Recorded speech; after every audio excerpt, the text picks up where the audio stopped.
O le taimana watine vaenga o le tai au le ua tātono nei ma le itu la e ono I le tautoma le unanga le sifonga o Samoa le tui pi le nei tai au fau o tātou o lia ea I le o ngā titono le nei vai aso po le aso lulu, aso lona se fulu ea o le masino te sema lua felua se fulu man lima.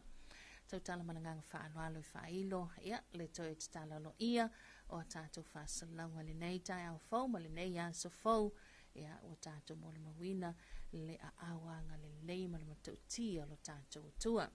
Ea ma o le whātou moanga fo I o tātou whaasalonga le nei tai au ea le o le atou mua le tātou taulanga whaafutai, tātou te patipati ai mo tātou sulaina ea le alofa mleanga le lei o lo tātou te mawha le langi.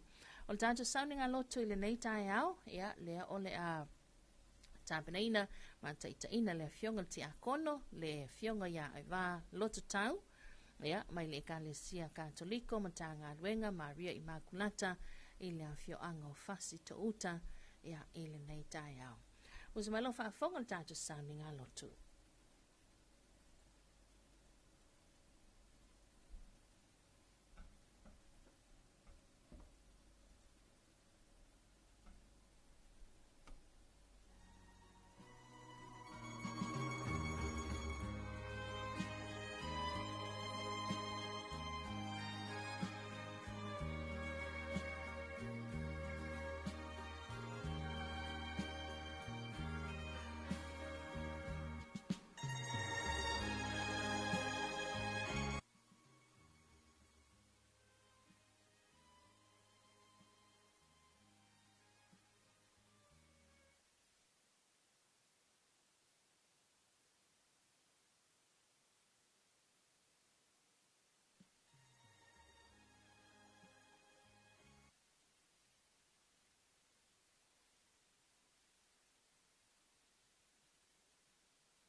Ai nofo maia, mapu maia se o tātou whana le ua o le vāteatea. Se isula le anga le leo lo tātou mātai sau, a wāwa te tau maunu mea lea mo i tātou. Ro maia o le a tātou tāpua yatu i le atua. I au tau pepese atu i le ali i le pese fau, le lalolangi o mai, i au tau pepese atu i le ali. I au tau tau atu lona mamalu inu ese, ma ona va venga i nuu malama. I le suafa mamalu o le atua le tama, le alo male anganga pa ia. Amen. O le atatu vi atu i le atua i lona vi inga.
Ia whatasi le ali I mautou.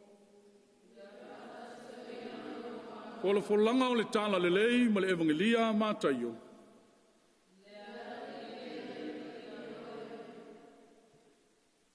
Mātaio lona mta upu e se furu ma le valu. Fola le fai upu e se furu ma le lua, fa awau le se furu ma le fa. O le matua, e le fina ngalo le atua ia whano se tasi o I lato nei e whātau waa. Peni a wha o tau, ai se tangata o iai mā moe se lau. A whai e se le tasi, na te le tu ua ea le iwa ngā fulu ma le iwa I maunga. A e alu o ia e sa ili le na se. A whai foi na te maua, e moni o te whai atu ia te o tau. E tele lona ori oli I lea, a I titi le iwa ngā fulu ma le iwa e le I se. Whapealo o tau ta maa o I le langi. E le fina ngalo ina ia whano se tasi o I lātou nei, e whaatau waa. O le tala le lei a le alii.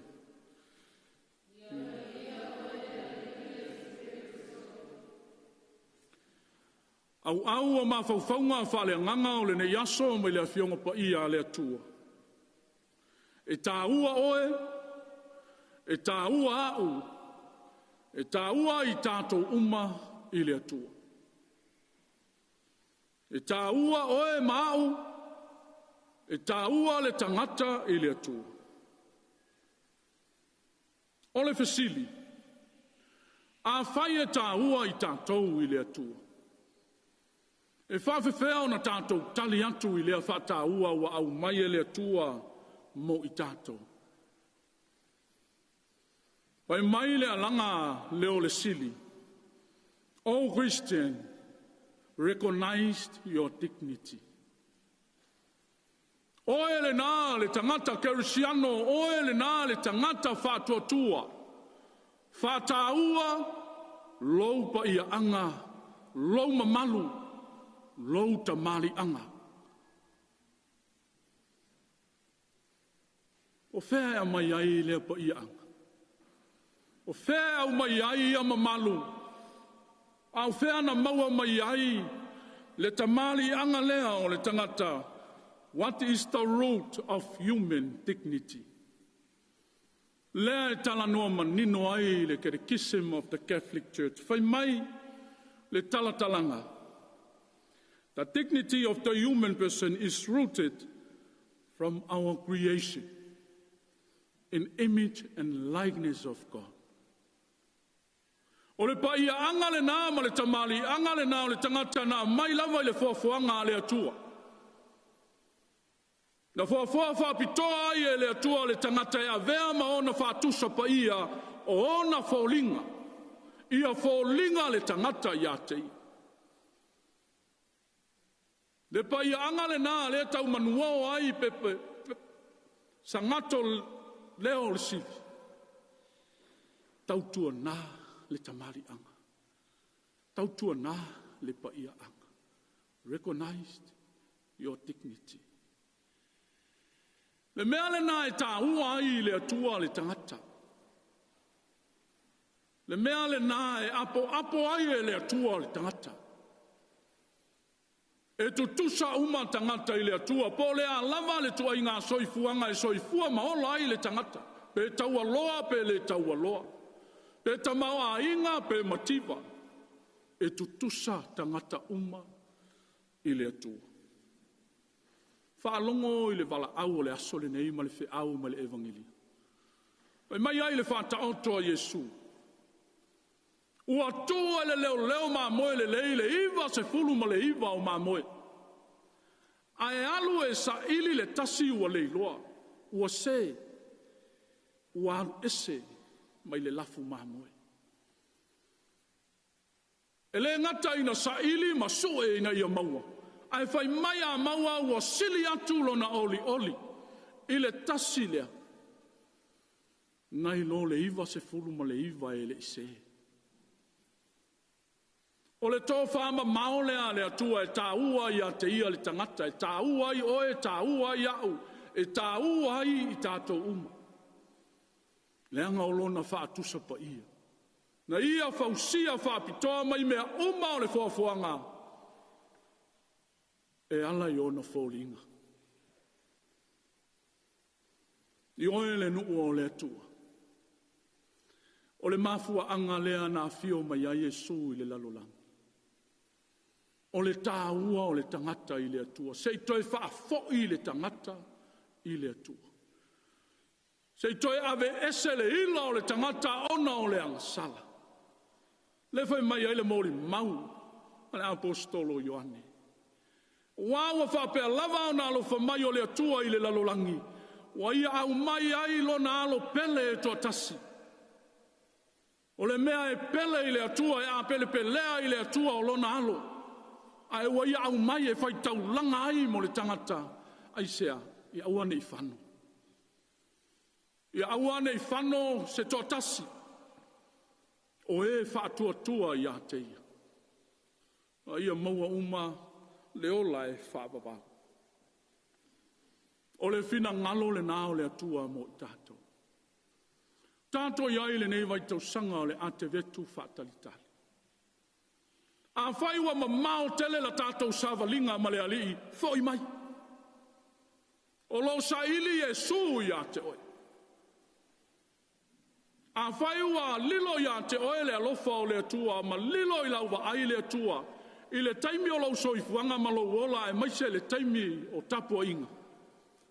Fōi mai I le ali. Fōi mai. Pai mai le fe au tau mamoli a Yesu ia Faustina. O lo nofo ai le kapenakulu. O hao le tupu o le angalofa. O te sauni e sa atu kalasia mo lau whanau whatuatu. O lo whatali pea Yesu mo i tato. O lo wala au pea Yesu mo i tato. Fo i mai leli. A o se tapenanga sili lea. Mole nei vai tau sanga tātou te whātali-tali e whaama malu le soifua mai o lo tātou Mesia. E ānoa le vai tau sanga o le ate vetu. Wala au, whātāua, loupa ia anga mai le atua. Amen. O le a tātou i atu i le atua i lo na vi inga.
Se o tātou te talo.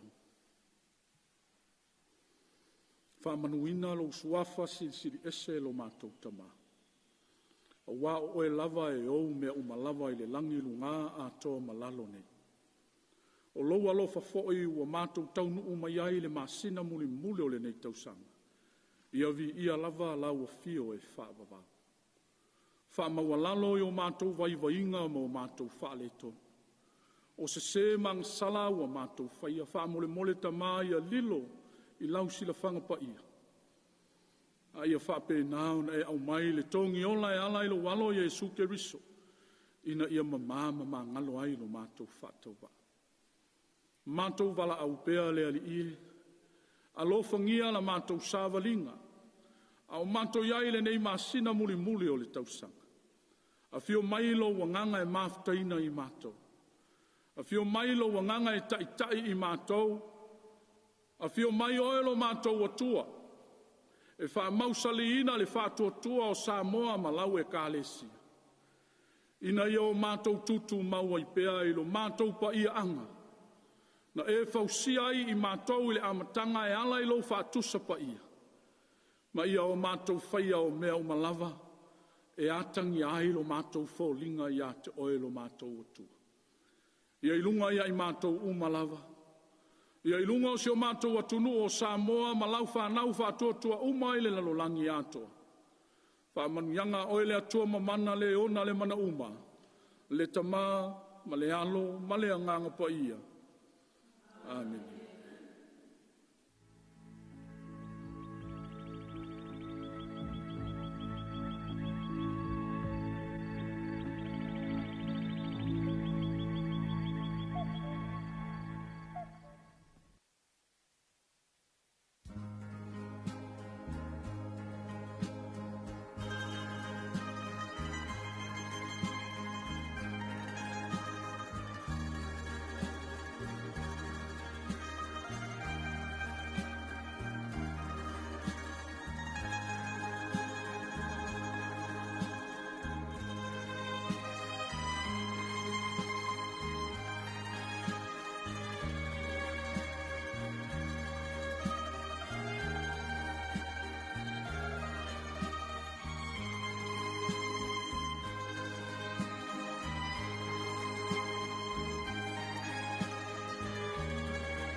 O le nau whawhonga le tātou tunu o le tātou sani ngā lotu ia o le nei tai au e pei o na taitaina ia e le awhionga le te akono le awhionga ia ai walo te tau ia mai le ekalesia katoliko ma tā ngā luenga Maria Immaculata i la whioanga o whasi to uta ia i le autu a tā ua le tangata i le atua e tā ua e tātou i le silafanga le atua ma e pele i tātou i le fatu le atua. Moli le nganga whaaftai te le lawa i lau whionga te akona tu sai, ia, tāpina i le fo i le tātou taulanga pa ia i le atua i le nei tai au. Ia, sanga iai pia na whaamanianga le soifua, ia, ngā le lue a wala na whi aumala na ngā luenga. Se malo le tātou taimi lua su tolo minute te nele i tu lai ono, ia, tu ina atua tātou pesu senga whaanganga nei ma vi ingo le atua whaamai atuai, ia, le tātou sauni ngā loto le nei tai au. Awhale ono, tātou potlame, Talofa Samoa.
Le tua le maunga, le tua le vanu, bua bua pea, olo le lei, le lei mea uma, lo uanganga, famanu ma fa fetai. Ole atua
kalame lo fiso komisio ngā ruenga de malo.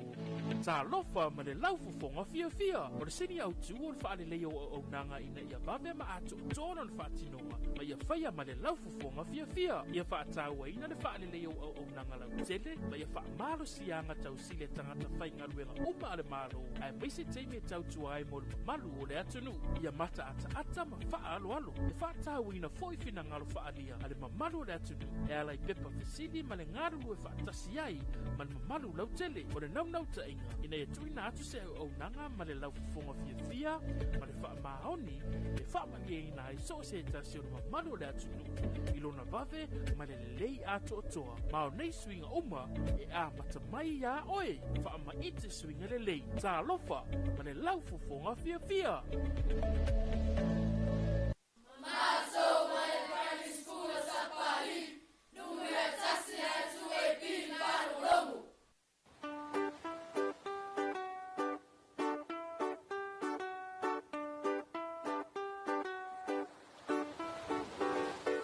Melikaliki is the thing to say on a bright Hawaiian Christmas day. That's the island greeting that we send to you from the land where palm trees sway. Here we know that Christmas will be green and bright. The sun will shine by day and all the stars at night. O le tabilu wati ne vaenga le tai hao ia o le ua awhatonu le itu lai ono I le tautua mala unanga nei o le si fongo Samoa le tu ipi ia I le nei tai fau ma le nei aso fau le o tato lia I le lofa ma le anga le lei o le tato tua. Kata se madingo le tato pukalami Talofa Samoa le nei tai hao o le aso lulu ia ua o ngā tutonu I aile vai aso po le aso lona se fulu nei o le aso lona se fulu muli fo ili nei ia o le tātou savalinga nei tu sanga lua whelua sfuluma lima. Tātou pakalame Talofa Samoa le nei tai au, ia e o whalo whātuai, whātalo whātuai le swafa manama loia sukiriso, ia e le mamalu fo imalipa ia nge tātou paanga whāwhonga whanongo, ia whea lawa stafo loe tātou watunuu, o lo e maua mai a tātou whāsalonga, ia a mai se fo i o whea se vaenga nei la langi lo e maua mai, ia le leo le lua api nei, tātou whaasalanga nungo penga te whailangi mā lol sui fomanuia mā lole langi mama. Ka talo whantuai mo le tātou polkalame ia e le pa ia la inga sālevi so se awhio anga ma la whanga te tasi whaatuna pa ulia foi a wale tōmalo no whingalo ia mā lole sui fualangi mā tafi le nei tai au. Whawhela I foi whaatalo whātul pa ia nei mātua ia tutono mo tamalawa whaatalo whātu ia e tutono le aio la mātua I māpui whangalele ia mai se foi o pulotu le moteli sala fai a Talofa tono so se mau ngase ia Talofa tono mau tamalawa ma lord so fu manuia a Talofa to America Samoa ile nei tai au ia ma lord so fu manuia ma lole langi ma Talofa ni to ke lau o mai oto ia a mai se lo nei tantu paanga ia o lo mafuta mai New Zealand Australia Hawaii Alaska ia o whea tunu o pe ona ia ia tātou pa anga masani ia good morning, good afternoon, good evening, good night o alanga le tāwi linga o le neila langi lo tātou ia ese tātou taimi ia so advani mo le tātou official nei tāo palasi nei timunga ia e whaia ma ui atu le timu po ana po ia ele tele staimi na timu ai ia I neila vai ia le tala whatai o pia ia e anga I malta avale ia e te longo fia le timu le susu o le awal tā ia e mango mai a susu wa pe o le langa palasi timu nga I vaenga lea ia whapena lava ai tātou tulu mata ia lo tātou reporti la tamai le tala tau I le toi kuata le fitu le tau nei tātou pakalame whata oto ia mo le tātou maftanga I lunga le ea le nei asalulu ia o le toi kuata le fitu ona mai wale mfafonga le tātou reporti la tamai le tala tau ia mo Samoa motoke lau o le tala fitu whafonga I le lua I whasala unantu tātou telefau ia o le nei tai au malona toi tu inatu pa tala valu I le tau nei ia tātou tala mai ia tunu mamau tau na mai le teo whawa malo ni sila pe atali tu la hiva ia matato proklama sani matua fo tale tai au dei ia le tato proklame o lou lau ele manuia ia proklame le tala no inai ma fa so atuai ma tu fa atuai ia tamali i lau faia tina e so se tina e te tono le tato tunu ia matato musika lava le Kirisimas awai pau fo nei o le taimi te fa fonga ia tato pesipsenga musika le Kirisimasi ia e aulia loa le ulua iaso le masina o Januari luafe luas fulma le ono ia e te le toi whaafonga mo tātou le toi whaalongo ia e pesipsenga masa afia finga le Kirisimas ale wa tala tātou laina telefoni lua te si whalua o tātou numero masani ia e te wana awa i le tātou whaasoa e le nei tai au from the land where the coconut trees sway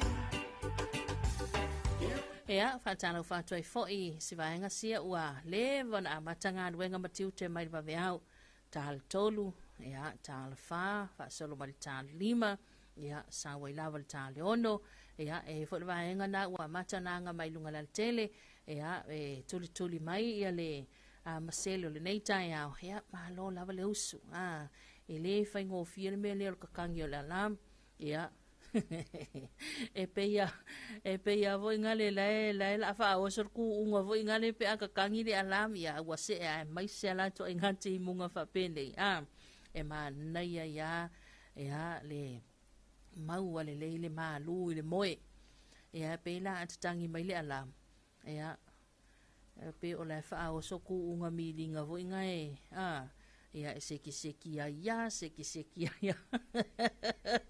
ai fa ba lo la vale onu sai fa ba lo si mai ia ti u te manga luenga e pe on mero i tātou pe ua pulele alam ia tātou ai te le lava tātou tala le tai au tātou fa tai le anga leo le tua ia te le o tātou plans tātou fuanga ai ana le fina ngalo ale tua te tau lia mania so ia ili ai se tātou mea mawhai o na whai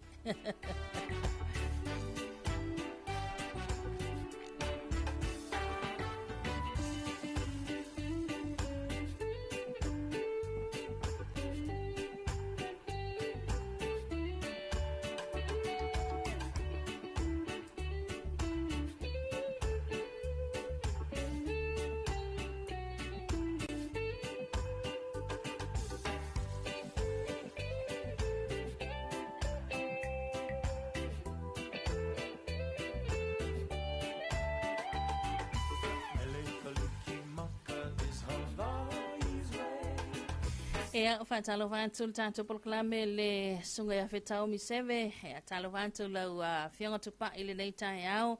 Ea ma lo lawa sui fomaruia. Ma lo le ala usu i tiute malwala wina. Ea ma lo Ea ile si hawa enga pe ea ala usu mo ia tuli mai al tātou marketi. Ea tātou fuli marketi fo ia nai fale o loa ia e mawaile kofi vevela. Ia mawaile pani keke la poto ia o le sanguisi o le meo le saimini fo ile favela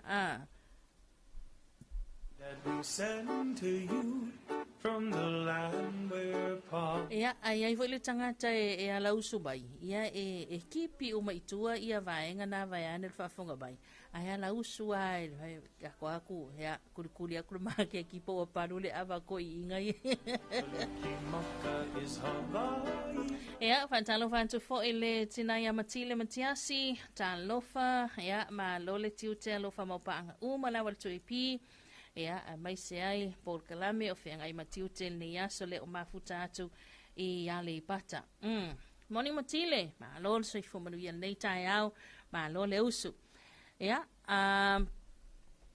whantalo whantu ile tamai aso tumua, ea, masalanto ai ngai salavalu muteli salafai, pena foi no fatalo fantu le sunga ya folima ya salato ainga ya fatalo fantu le fa fonga mai nei tatu pa anga i sava i to fa ya mai lolonga ya mai se le fionga ya form salato ainga ina ila malava ya fatalo fantu le uso ya moriam salato ainga ya fatalo foi le fionga ya salesa masalato wa business da fo wa matan tapa de pena ya le sunga ya manu talo fatu ya masu to au ngā lue Ia, malo le lausu. Ma nei antu ai ngā masele lea pi e sau ai le fia sau tele.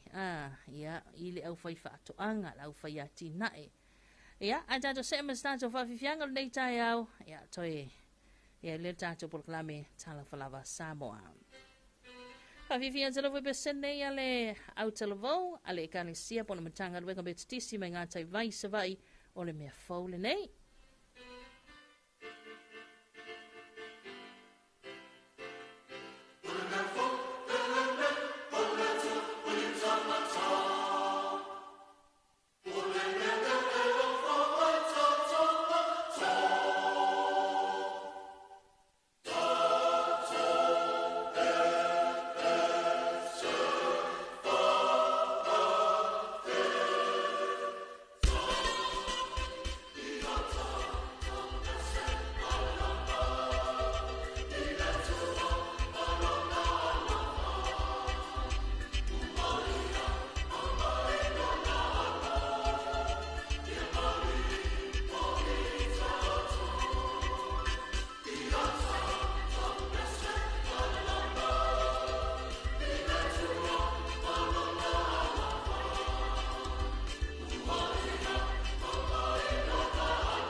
Whawhiwhianga na ne vahanga le tai au, ia, o tawa mateine o le au talavou o le ekalisia me tatisi mai ngā tai vai Sawai, ia, e na ua toi kuata le fitu, e le nei tai au, o le ase vai foi o tātou pesipsenga, ia, tātou se mai whate atu tātou tala le tau, mō sa mō matoke lau le o taunu mai. O whamatalanga winga lolo wa le tau numero 5 mo lau whanua Samoa le na whamawina lo fisa le vai tau tali tu le 5 i le vaveo nei le so salulu a so se fulu o te sema lua whelua 5. Whaamalusia lam ta ingo ti munga mafa, whaamalusia whautuanga molo longa. E to saima whaamaunga mai anta satelite o se vaenga o wheteia ingo sa vili ma ti munga o te oto nei i sauto Samoa. O le atulanga e ono whaatupula i ai pēa o whaani utu e au maia winga lolo wā le tau i lunga le antanu o i se taimio le so. Ma e ono au maia timu e to ulu wa vāsoloai e mamawhai ni se taimi ai pupu o whapena i wila ma whaintitili i nisi o waenga i le tau nei. O le vai mau e ai lawa noa e whaawawai nei tulanga i lawa uli a nga iatu lau fiafi. O le alo whaamanu si ai pēa lam ta inga whapea whautuanga o lo ta oto i lunga mo lau whanua ma vaita whiuma o Samoa. Au fianga ono alia e mai ai ti munga ma e mawhai ni sutaimi, pua ua masi se e awale no whanga maua lunga, ma e lolo vai no whanga i tafa te whaala. E ono te tafe vai tafe whapea ele solo i no whanga e a fiango fie e whaata utau savili e taimi o ti munga. Talofa lava and very blessed good morning once again Samoa. Here's our public severe wind information number 5 for us issued by the Samoa Met Division at 5 o'clock on this Wednesday early morning.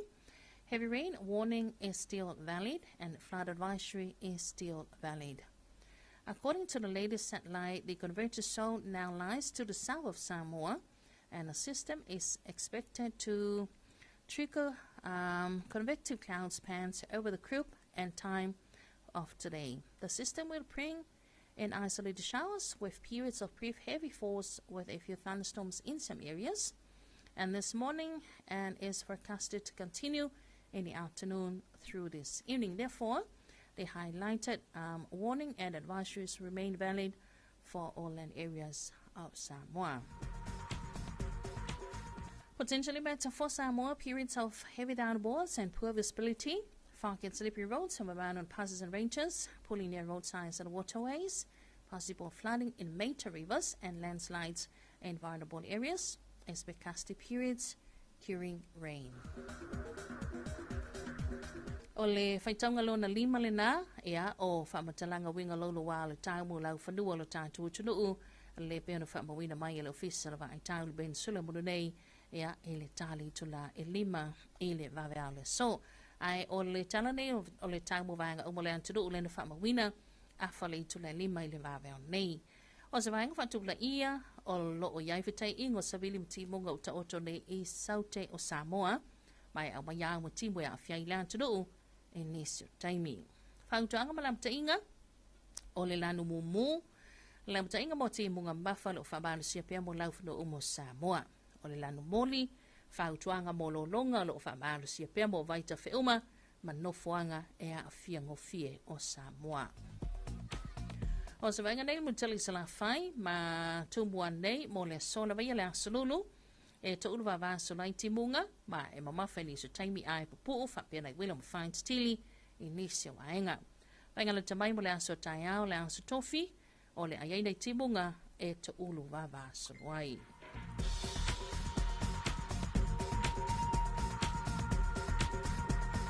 O le talo tamo o ngā sami mga te whale o Samoa le na whamawina le awhale i tula 5 i le vaveo nei se au lia le waluanga o le poana nei.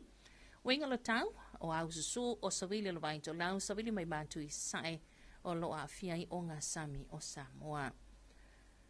O se vainga nei i ngā te whale ma o ngā sami i mātu mo le aso la via ma le aso tai au. O le angi le vaito lau savili mai mātu i sae sulima lua sulu kilomita le i tula o ngalu mau mai tasi mo le awhamita i le 2 mita le maua lunga. Ai o se vainga nei ngā te whale mo ngā sami saute, o le aangi le vaito e lau savili mai mātu i sae e se 5 lua sulu kilomita le i tula o ngalu mauma e tasi mo le awhamita le maua lunga.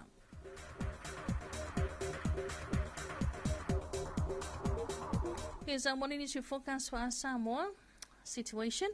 An active convective zone now lies to the south of Samoa with associated clouds and rain affecting the crib at times. Advisories and warnings. Heavy rain warning remains in force for all land areas of Samoa, and flood advisory remains in force for all major rivers and vulnerable areas of Samoa. For both Savaii and Opolu for today and tomorrow, isolated showers with periods of brief heavy falls and a few thunderstorms in some areas.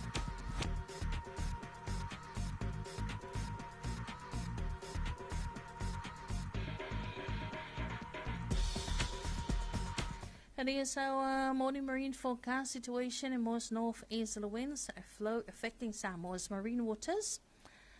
For the northern marine waters for today and tomorrow, northeasterly winds south of 10 to 20 kilometers per hour, waves of 1.5 to 2 meters. And for the southern marine waters for today and tomorrow, northeasterly winds south of 10 to 20 kilometers per hour, and waves of 1.5 to 2 meters. Ya, ole ang telengal na talang tabul tanto tunu ya epe ono fa mawina ta lima afa lima ya malta leono ele va nei tanto lo fanua tanto onga sami ya mole nei fo ya lulu ai fa talawantul fa fong mai ni tanto pa angai toki lau ma lo lawal sui fo mawia ole reporti lanta maile nei talang tabo to len fa mawina ele ta leono ele ta ole so o winga le taus vanga pauma mau le ea lo anga i maria mai ilunga le antu tu lau pitai o au savili mai bantu i sae lo of tia i la antu no o se vanga nei le tau moto i lau sa i au lia le wanga le poana nei e timunga fa pena i wila ma faint tili feo lolo fa solo i na malo lo si savili mai i mantu i sae o le sami si fa solo i na so ai nga yona tuantu o le ayai nei timunga fa pia fo i nai wila ma faint tili o le ayai. Talavani, and good morning once again, Tokelau. Here's your morning forecast for you, and this is recorded at 6 o'clock on this Wednesday early morning. Situation: a trough of low pressure lines moving near Tokelau. Meanwhile, a northeasterly wind flow prevails over the crew. And focus minute tomorrow for Tokelau: occasional showers and a few thunderstorms. Moderate to fresh northeasterly winds, moderate drives east, and for Fedalu for Tokelau, some showers and isolated thunderstorms. Elena, tulangana pe ona yai ile tato reporti la ta mail talatau ya mole tato tudu ambai solfa funga mai Tokelau ile nei taiao ya eti munga le aso ele le fo fa te atu ya malo sila fiol tato talatau ai tele yanga esebai lo motam lo lawa ole amataina fo ifo fanga fa ta oto le dei taiao male nei aso ya le leilo sila fia ta pena yai ya ole antu ainga la e nei astimu ole antu ainga se vai ya ole o ame umalawa ta pena na silfia tulanga na ai mole langa fa te tele na wal bulenga bala ufinga wenga ale official ba antal ben sula mudunei ya ole wasila fia ele ngato Samoa fa fonga Tokelau ale tatu talantau ya mole nei fo yaso ole to mo se si wa poponga tatu talantau ele afale tula lima le fiafia na nei mo tatou Samoa ya mai silfa funga mai Tokelau ya ele nei vahenga le taiao se malelo tanto taimi le o toyono minuto le tona talia ya o le tula me fitu ya ona ya tanto pesenga musika le Christmasi tal fitu tanto toi tele mai ya mole lo ifa salo tanto Talofa le taiao Mr. Caliban! Bend over, girl, show me what you're working with. Bend over, girl, show me what you're working with. Bend over, girl, show me what you're working with. Bend over, girl, show me what you're working with. Todo el mundo con la lengua afuera, todo el mundo con la lengua afuera. Todo el mundo con la lengua afuera, todo el mundo con la lengua afuera. Dice,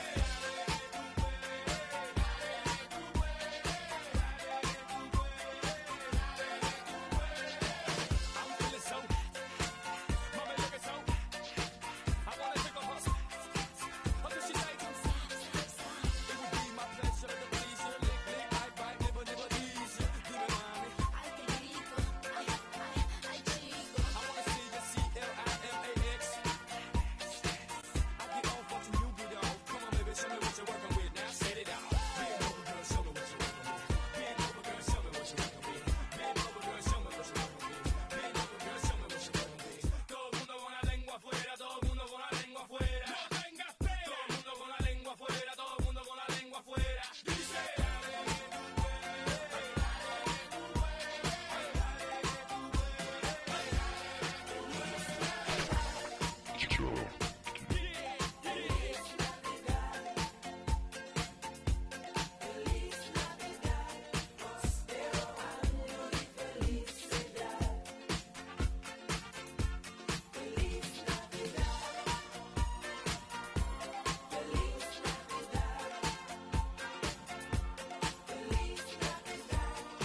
Tawili wantine vaenga le tai au hea o lea ua toi lua mala awa minuta le toi na tā lea o le tulai fitu ea e le tautu mala unanga nei le si ufongo sa mol tu ipi ea e le nei fo tai au fo to te lene tātou pa anga le o mafuta mai lungo tātou penga ta wha ilangi le tai au wha talo vātu i le tuangani a ono sa i multalo good morning ea malo so i foman via brada le nei tai au le lo o mafuta mai la fio anga o lano le mutele sa la fai ya malo so i foman via ono sai ya malo fo ina la usu tu te mafai vai pe ona yai ya le ne ya songa lele li ya inga wenga fo fanga le inga lo fantu mo o mala inga atalo vantu ya ile tina ya lita se yuli ya talofa malo la vale usu va taile to tanto lia mai le ne ya so le fa longo atu matau tu ya pia ya manuia lo waso palasi te tele ti munga nei taimi ia ele mai tau atu whawhatu tātou fisa. Morning Lita, ma lor so i whomanuia nei tai au, an talawantu le fionga le alie e toi malo a Samoa Sam, ia ma lo lava le usu, ia e lawa fionga, manuia tele ia le nei tai au, ia alo whaatu fo i lawa fionga, an whamsino, ia male pa ia la ingali, an wia tele fo whanga, pe ona ele nei tai au a fai te whafonga mai ia ua pa o atu lava tu al tatou live ia o le tele nao ti munga tulanga pe ona iai ia le pa o apo al tatou ofisa vai ane le whafonga mai ia o le atana pe ona ia i fo ile nei tai au la tau wia Pantalo whantu ia e si vaenga sia sa whiangai mga aluenga matiu telefoni sa ua bau wantu ia o le fo wanga ia tu e malo lo ia malo le tautua malo le ngā lulue ia anga ia tu fai sina malo longa ai wala o tau li maina tātou telefon o le nei tai au ia tātou se mai loa i le lua i whaasalawana tu tātou telefon mai vai whanua pe ona tāpaneina ia ma whangai nātu e le sunga e mātou aina e sa ako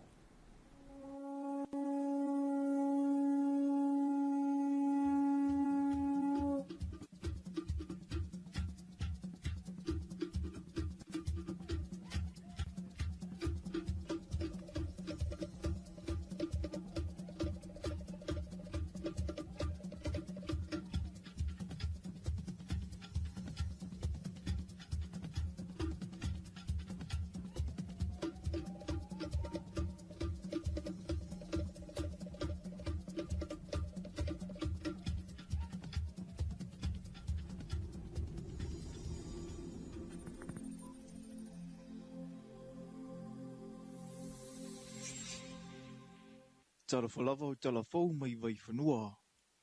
I talatumua, ua amata whaapisa-pisa le matanga luenga o tina amata maita ia tina ewa fio anga maanga fiso itai.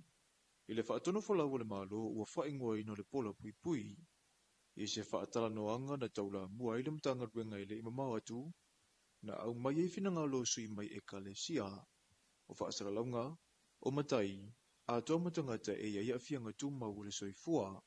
O i na wa ili aile tā ua le a mata mai i te tono le a inga, o te uteu tangata umai na i saunga le mua la tautau a inga, wo matangata uma o loola lata ne iai. O le pola pui pui na ala no wha ingoa ai, o na atatou tilitilo i le Talofa Samoa. E fausia i pola sisi e pui pui iai, ina ia pui pui ai le a inga o lo i te tono le whale, mai le tau, i le tinu o le la. So o le representation o le pola pui pui, it's protection, pui pui. Ina ia malu pui pui a tangata o le ainga i te tono o le fale. Peita iane. E le nama le laina lo tātou o tunu ulu mea o lo tu lai mai le taimi nei. O le ainga is supposed to be the safest space or place mo so si tangata. Peita iane. Wa tātou i loa mo tau sila fia o le ainga foi o lo pito i sili o na a fia maalia e mai e sa wanga i whaasanga i tina ma whanau. Na whaatara noa ina le atunu umo se ngō le whaatono folau, ai ua whitau i tonu fola, ina ua whaalau i lo le polo kalame, ha o iai le whaamana tuina le sefulu ono aso whaama i te te e nai, sa wanga iso o seitu a inga. Le a tātou i lo manino lava uma fo e ona whatatia ia le wā tala whea ngai malistanga ape o le wo sodi de valia yo lisina tulangan tulai mai pe on fatala no fo ita mau le men rice ia malono to ita tu nga lue fatas o se nga lue ngai tau no nga lue mai tu uma o le ainga o le kalesia o nu ina ia mau se mau poponga mo le tamfai e tinaia ia le fafitau ni la Wa tula nei tula na po ile o le recognizing o le tinana futani o tinana futani tunu futani o le classic example ia o le amana ia o mate o tinana futani ile tiro te tunu ni ia pili le amana ia mate o nei o tinana fai mai ai o te fatai o wa vea i vea no ele ia o speaker mai tai mai te tunu mu ina o vai pola pui le mo le pola pui esse le fa mania ina o wotu a fasia le tina le tamaititi o le tama sona tali wa pu e le tangata ma mai lunga o le tasi na tulanga ua matua manunu wa le tulanga o tatu tamfaina le tatu tamfaina mai te le fo se ngā duenga i lauta tonu mai au ngai le pola pui ina e se ito e apo le tulanga fa le tonu lo i tatu accessibility systems po ala fua no fai ona fa ai ia yo tatu toma ia mautino o ala fua ne ia fia ai ia website ia po vai na ia fai ona mau ai fa taranga malo e a fia ai ia ala fua mo le pui no sa mu e a fia ai ia ala fua mo le reportina pe a fai mo ia ga ia tau o sa mai distance e te tau na mautinoa o lo o anga noa ni ala fua ele a wala e mawhai na mala mai le sekuru 5 tausanga o le 2 tausanga o le tangata longo noa o tangata iai a fianga o la mawhawhau. I se atunu lava ia e tai mua i le talalelei. O sa wanga ua o se ala ua whaale au ngā ina i le fia moni e te tau na fusia ai a inga a fio anga se i o le loa le atunu u ma ua te tau na tafi e sea neuwinga e le mnau mia. Na suia i le tae au le so le fautuanga o timu ngā mamafa a ngā i lapata inga e pei lavo ni sila fio le masina o ke topana tu ina mai ai le wa inga mamawa le official wa ai tau mai lo ai le la ititi o le avanua e a fia isa mo i se wha i le nei vaitau susu ai si tia le lamatia i timu ngā mamafa ma o winga ia le ua matawina i le vai eso nei. Ua whailo e le awhionga i le ofisa sili langu le wa ai tau i le whailo inga matala fau mai vai whanua. O loo mata i tū lava fo i le ngata i whale, ma lau whanua uma. A o anga i atuai i a Sofia Fia e fua i fo i tā penanga a le lau telo le atunu u. A whapea ai solonga le iama anga i mali e se atu tulanga loi. Atonu o atu le Christmasi o le vaile i le vainga tau le teimine. Ia mo na yaso ia po se vai yaso fo to swinga mali ho ia ai le mai lo ia le vai taimina vai yaso wale to tolu vai yaso ma taimine e o fo ia ato me sui fo ni si vai nga uno o ia le la sa tu ina to nei le lima le tai au ia le lapta inga mo ti mo mafa ia fata se la ma le fautuanga mo lo loma ma sani la vai tau fa pene to lava una angir to fata to na matangia lava le ma rosile le angir savit o le fa mafa o le tapena pena le ai wala saunga le mu e au noa ma le popole vale ai fa pe foi i le mata i tu wina fa nau mai le no anga i ta ele ngai vai ta fe male sami ina ne i tu la i mai ai ni fa le lave ai onisia ma foi e no afia ai e whalangolango tangata uma i li poti tu ina mai e le official wa ai tau, ma e whai tau se lauli poti na wha asara lawine le nei tau sanga, pe a fuafo i le telu taimi e wa ai ai pe a, winga lolo wa le tau talu mai le amatanga le tau sanga.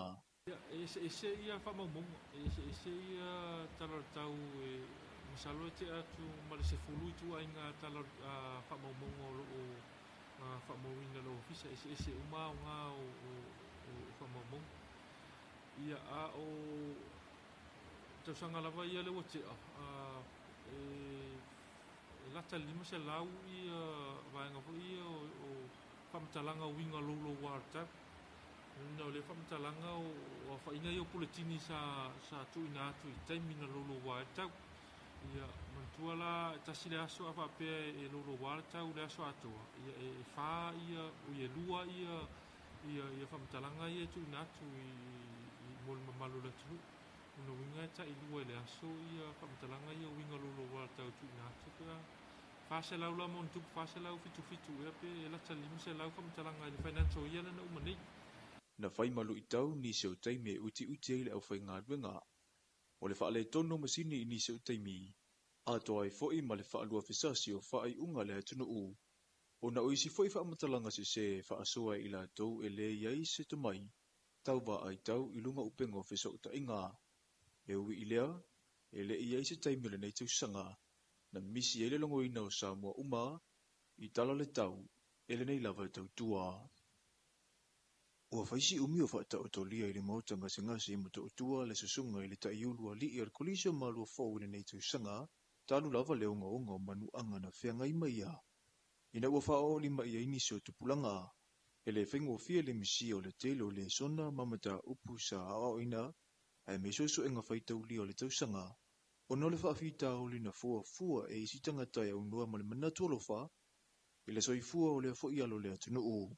I tiu te tau ave o le whaala putuputunga o tupulanga talavau o loo i lalo le whaamalo le tō manga mo e puapuanga tia, na o lato wa sia i le talavau le nei a blessing fale, i le masina watua i, ma fuafua i loa se vaenga mawhai o na fsosoni iai, ua whaamtala ine le pepa o whaamtalanga, mai le tō manga, le whaia leo se sa ili ngā se leni a tupulanga talavau e ala se barbecue, ma o ina ili tino i tupe e a whedi masalau tala, le wafoa ina atu e fsoso ne ile a ingo le tau lea, hao wha wa waipea o na iai le mautanga singa se motonga fitinga, ina ia mauti noa ua i se tūlanga saunga le mū.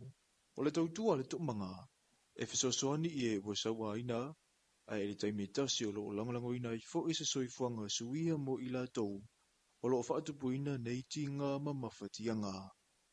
I tala mai Pasifika na whaasalalawina e le tio whaava malo New Zealand. E toa tasi le tangata ua nofo wa awa aya nei mo se taimi le tūmau. I le matangan wengo le soifua maloloina a le atukoki. O nei whaapea whaamutalanga o ia lea na malanga mai New Zealand, ma ua masalumia. Le te leo le avanua e ono mawai i le whaamai o le misela, le pei lavo na silafia. O lea ua pepesi nei le misela, i le atunu o New Zealand ma Ausitalia. O le asorua se fula le masina le nei na tūvai ai i le atukoki le tangata. Ma o lo whaia whaifeutana inga a le ofisa le soifua ma lolo ina New Zealand ma le tukuki. E whautua ina i se vaenga te tau na whaia, a o whaanofo e sea lea tangata malanga. O lea whai ua whaailoa e le o toi mamau o na whaasilasila aloa ia lea i lea tunuu. E una lava ta itai, ai maise le matanga ruinga o le soifua ma lolo ina, le aso e whaanga solo ai le whaia o tui pui, mo le misela i lea tukuki. Talafona mole nei vai ngola so manu e telefofo nga fianga i mele tunu.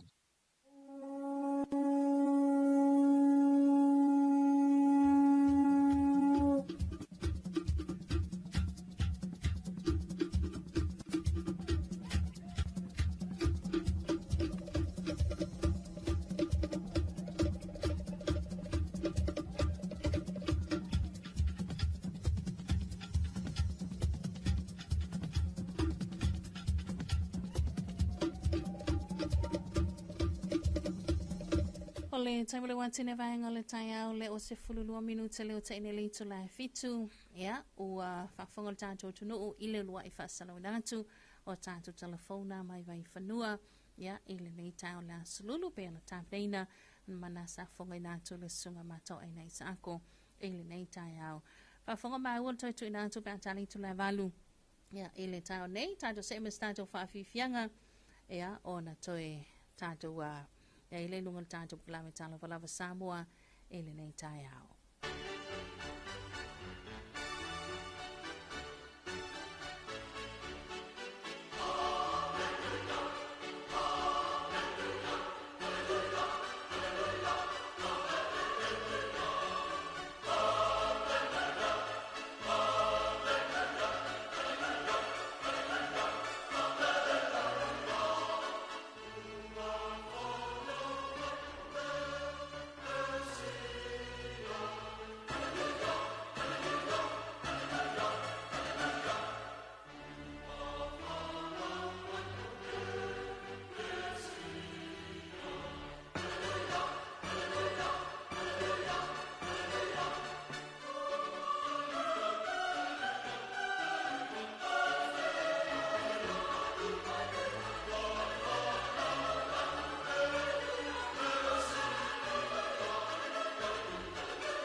E onga mamatautia le fiwa pona aivi.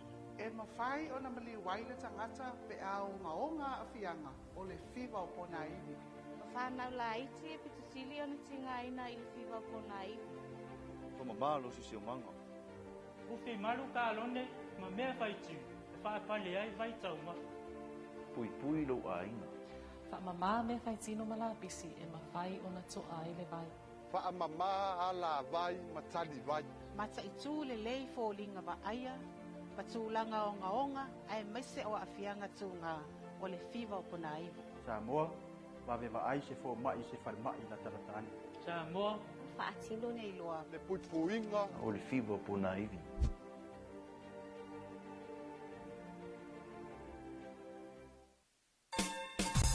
Tamari watine vaenga le tai au le o se fulu ma le fitu minuta te ene le itu la e fitu ya ele tautomula unanga le si fongo Samoa tuipi mana tua fo ila le aso lulu le aso mai ale toi fasalo na tu tantu telefon mai vai fanua ya ele tala valu ya ona ma wale mfafonga ya ele tanto reporti mal tanto marketi funga le ya pole afo estala mai tulanga pe ona yai ya le tanto marketi funga le ile auto va mai ile au fai whaatoanga ia ele ai ma se aso tato reporti a mea wale mawai se talo pole mea wa nga ia tulu tato reporti ia ele o iaini tangata whaatau le malo le antunu ia ole mato e te le mano anuai ia social tamau ainga o le atua sa mai mo tato a talo whato e fo il au fai atina ele au fai whaatoanga ia ole taua ole taimiale nei o le taimiale nei tolanga whaene wa lenga plan e lei elesi pia e whetau i lele wha masinga o ngō masima masinga ia male vai tau le kirisi masima le tau sangfo ia lalawa iai lalawa wa sele ai fo le taimile nei ia alafu a matana wha o ngā le ti munga le o tato iai ia mo nisi fo i lafu wa whaile si lafu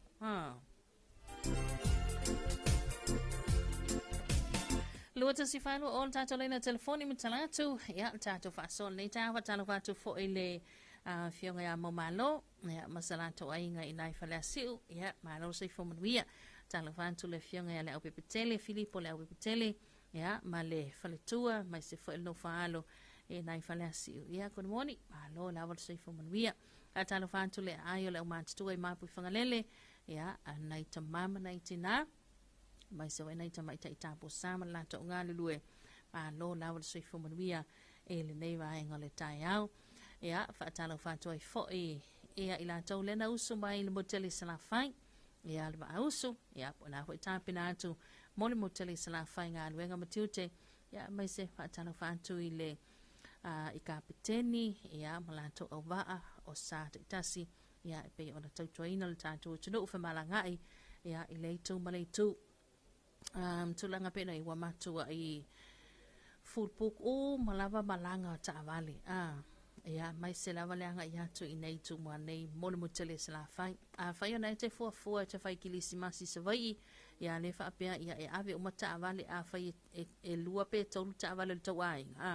Pea ia sau e laku le ska avale lea, sau le e laku le ska avale vave o na tatongi. Vave na whai booking so tau ta avale.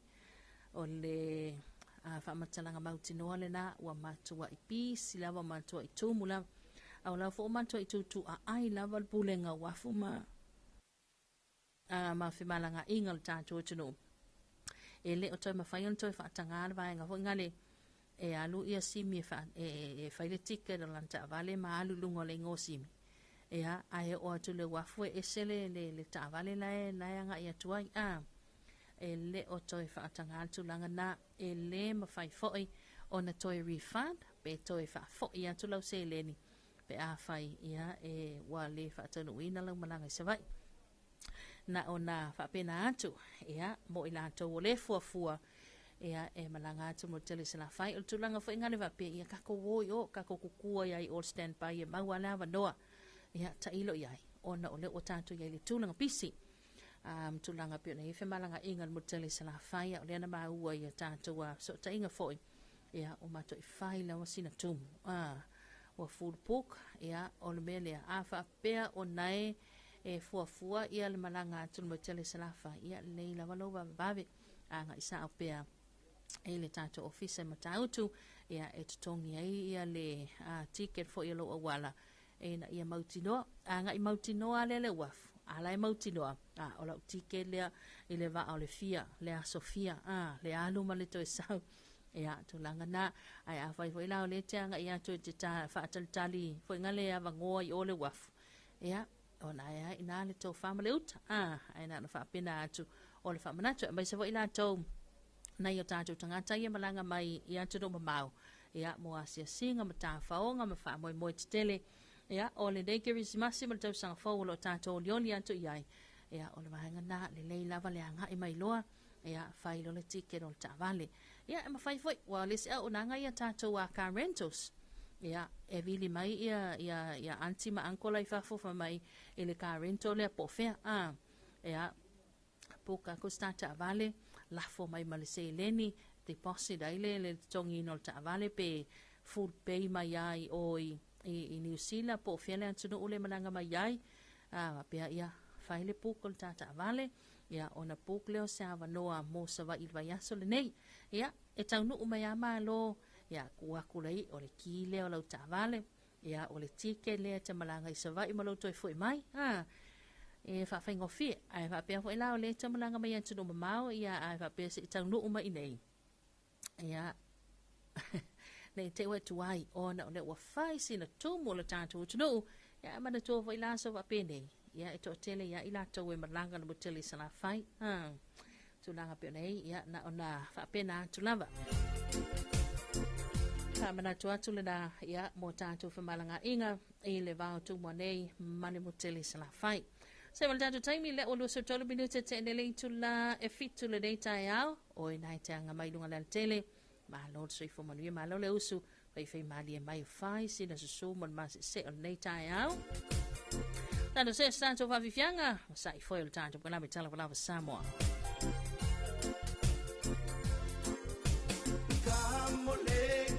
So na fana wile nazgo Emanuelu uai aile tomo tato role malo oroma na fa amatino ina oia imo Israelu ole no una filifilia sa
se osana aleluya Sambole sataro na yetau ameina Nilalo nami ang asala na yafia mai epa aolaina Imo Yesu ole taunu ngamea umalaba Ole Christmas lena upana ole tama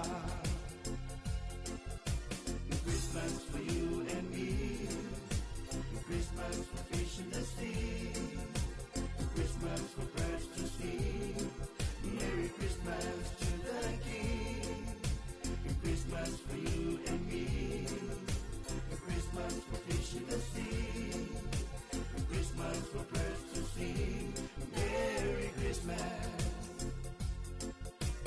Christmas for you and me Christmas for fish in the sea Christmas for birds to see Merry Christmas to the King Christmas for you and me Christmas for fish in the sea Christmas for birds to see Merry Christmas Christmas for you and me Christmas for fish in the sea Christmas for birds to see Merry Christmas to the King Christmas for you and me Christmas for fish in the sea Christmas for birds to see Merry Christmas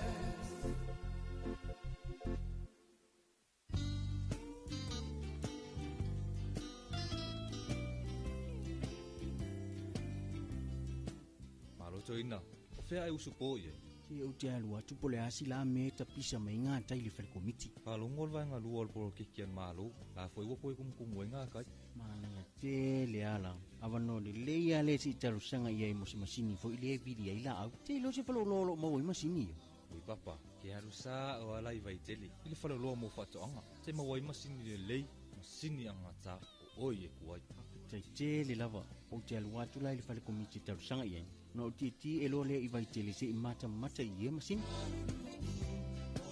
Fiu mai lo i tātou la lai funga lei, mai tele whapea sa le longa mo le motu tele i sa la whai.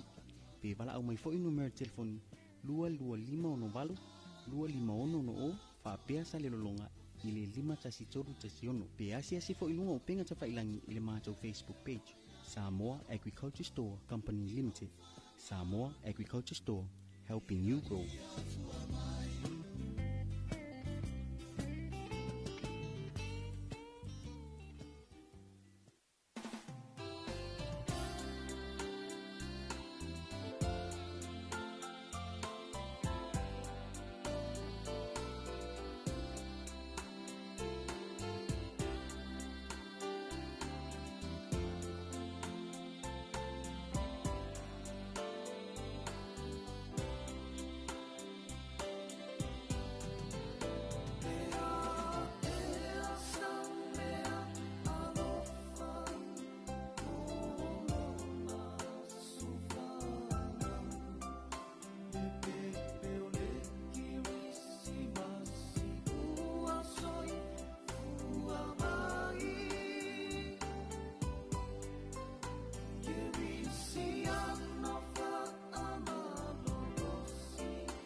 O le whawhiwhianga na le vaenga le tai ao mai le webese taulanga tangaloa.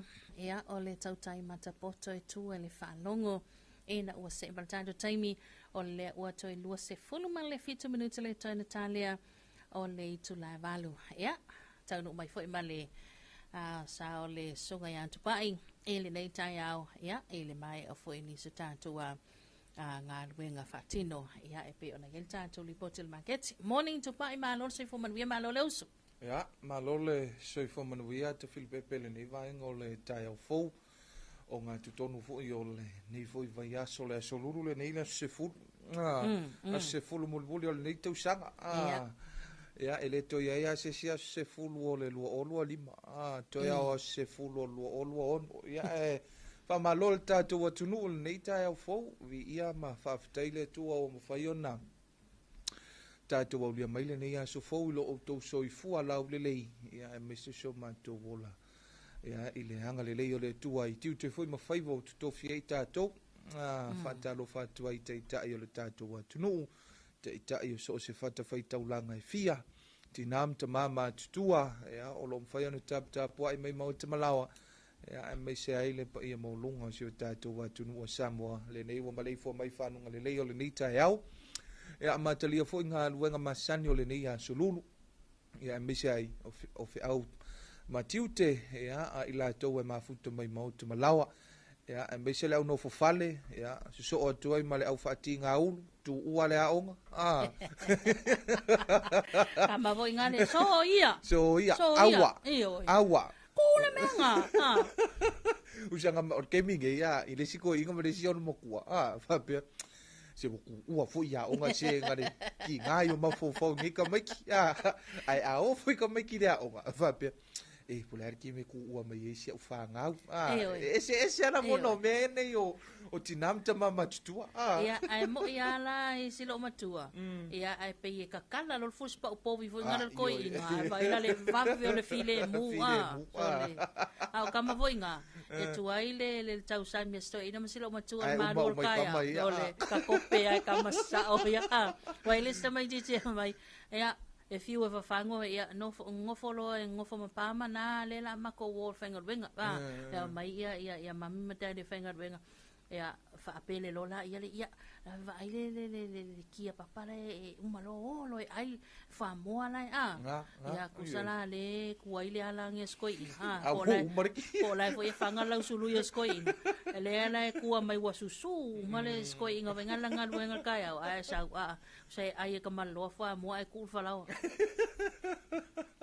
ia o anga o nei whanau e pea ia o mea nei o tātou matua tausi e pe fai mai ana ko mai ka mai ki e pisa o e whare are ai fo yanka mai ki e roa i enka ngaka whare ai mai so ila lo tu wa e o fa pea momoli mai ka mai ki o lua o so lo kupe mai ka mai ki nge ai a fai fo le aso fai o mai lo e piki ko fa ngau o ki nga mama fo ai okay e ma nga ba klofa mai ya koi ave Koe avera awangi koe mai se longa koe vinga. E nga o ka mai ki whaki ngā ulu nge ka mai ki. Ia wafoi waka whaia kala ia wanga o ka mo wafoi ngai o ka grandparents. Ia wa ka ke ola mai ka ika. Ia o umatua ina koe o lo makua. Koe o lo matua. Ia ka ika rai ke rea ngau ka halu i le i se ea wa se ia le tina o lo tama.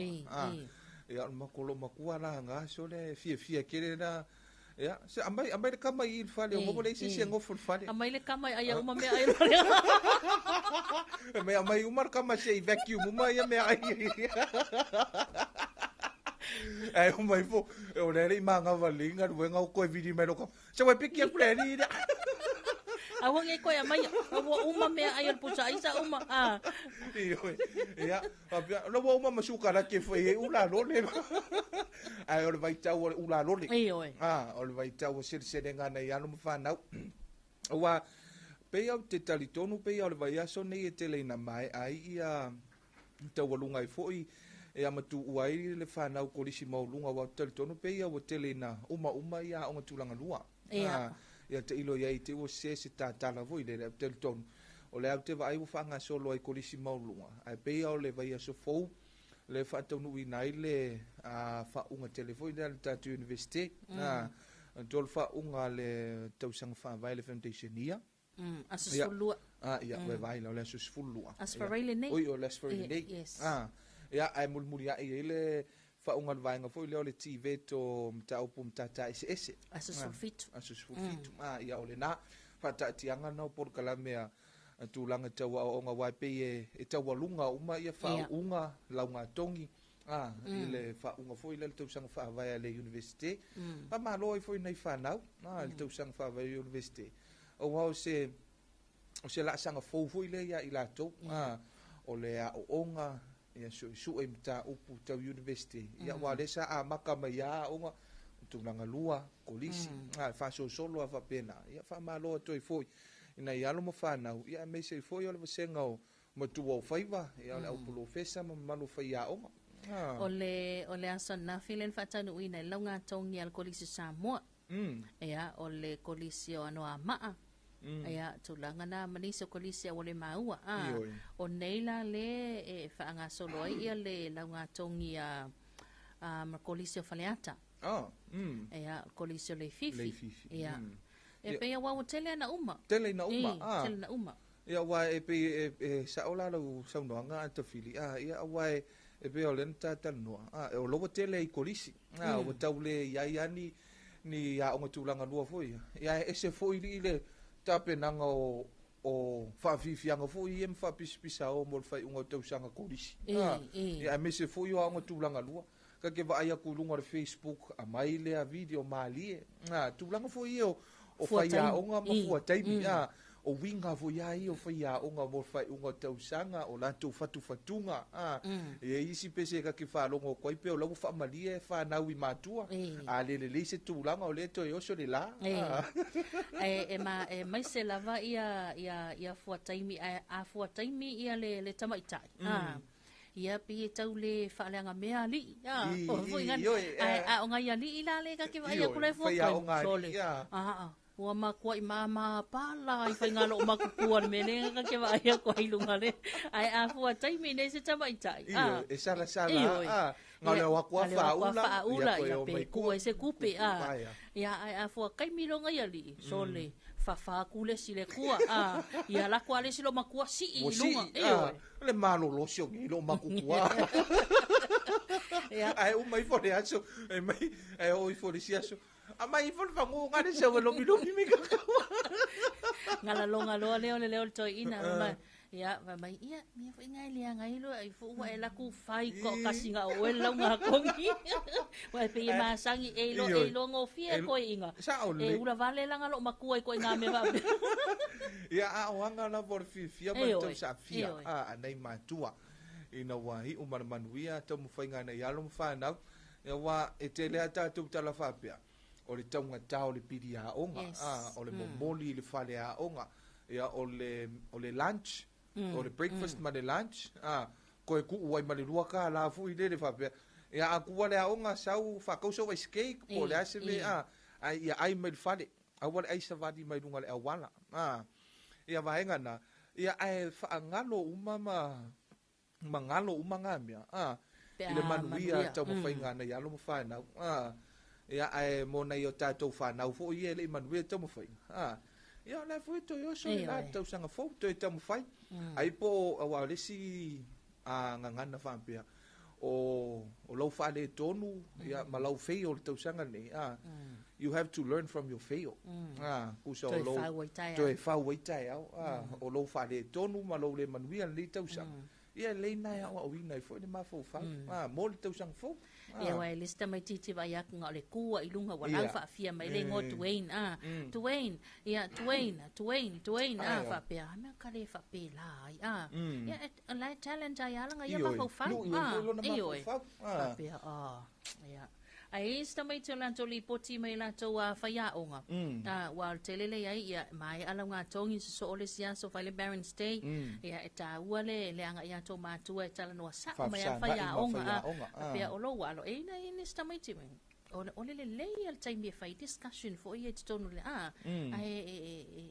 ia o le si fai a onga tu lo le whaafonga mai e le nei tai au mai e fai sa au mai e le lei o lo walo a o le songa ponga le pai ia fai mea onga to enga vaenga na awa e fia e foi ale si matua e fia le ngana na foi a onga a le ala te moli mau atu la wa il ke mi foi la le ngoka o gai o le ale kala foi a fia la ave lo kinga ke fia la ave silo makua foi le makio wa fai maria si fai mai kele ave al ko ing kele ave e lo la le si aso mau i maro ko inga ke mo tsalo le fa fonga bai al ka mau le ai nga lo ka me ho lo maro ko inga le si akula ya mafsanga i faya o me ya malo so i foto pa ya o tuine a mama me le ia ai pa wa le na fai mai lo mal kala o fa pe ya afu na vea ngei se fa pe mai fo ya uma ko sa wa ma si unga ngale faya fa me ai pa wa o le o le li le to o ma kwa ka kala ki me fse ma ke me fai ile songa ma discussion e po fere me ave to pe fa ngo fo le skuli mangu ave e ka ukana yo al wa ku le skuli ma e ka fo fa ka ukana o ka me ki o le fi fa me au ai wa kwa ku ngi fa ka ngo fo ka e fe me lo ma lo ka mai fe ya ya ma lo fa ka i lo sunga fe ya nga ile ngi fo ka usanga ma va inga ngi ka mai kiki ai o la ka ka ka usanga fo ida lo fo me le ku o au ke kango fasira o tu lo wan ngana vile le tai au fa fong mai la tu ai o le la o va kua o fa nganga ia o le sunga fa ia o ma kua i fasi ai au nei fo ia no fasi au ai sa o on ma kua kau kala ai sa o la no so no nga e ia fa ia o fa mbinga o ele le ia ai pa wa nga pa wa o dia ai pe ia mal fasi me nga sa siu ai pa wa o dia ia fa malo fel pitola o fa ia o ele fa ngo fie foi ia lima so le vai aso fa yo le tape na ino le sona ma fo fo ile fa ia o nga le si aso e fa go homework e fa ila go homework po le ale si le sona so o nga le sona ia mo na ia lo mo fa na ia koe ku wa koe foi ma le fa fiu ia ia e foi le homework ma le foi le homework foi le afia le kau le ai se ku pe si fa ia koe mama foi longa ma fo o ka mai ki wa aki ai nei ni so fa na wa pe le o tantala no ele pitola au o a onga nei ai nei ni so o fa ia onga wa matua i sila le e fa fianga fa ka mai ki fa fianga fa ka mai ki wa ese uma ta mai ti ya or ko inga fa ngale fa ila ka mane ko inga fa ngale fa ila ke ngere le ala e wa tu ta mai ti ai mai se lava onga amata o ta tilo yai ki vai yo aku e fa pa ko silo makua ia ka mai ki le lava va ia la o vala au ya nani vala au e pe fa ngale wa matua ila ta le la to maftanga ya wa foi la leo nei fana uia ia o nga amata o le wole mafuta manai matua ile aso atoa tu lo fo ile o le sa mai le valur sfululua wa pe le por iva fo le sfululua e sa oila ua makua ai maua uma faia o nga me ko ki e mili ai kama ia kama ulava vale kama ia e fi wala le si faia o nga faia ku e fakasi al makel faia o nga ia alo ai alulo e faisa me ai o le si vai nga voina le ia e fia ya tamaite e o atu tamaite fa mai miss low lunch e fia fa o sofia e foi lele na ia no mo fa na fa pe le ticha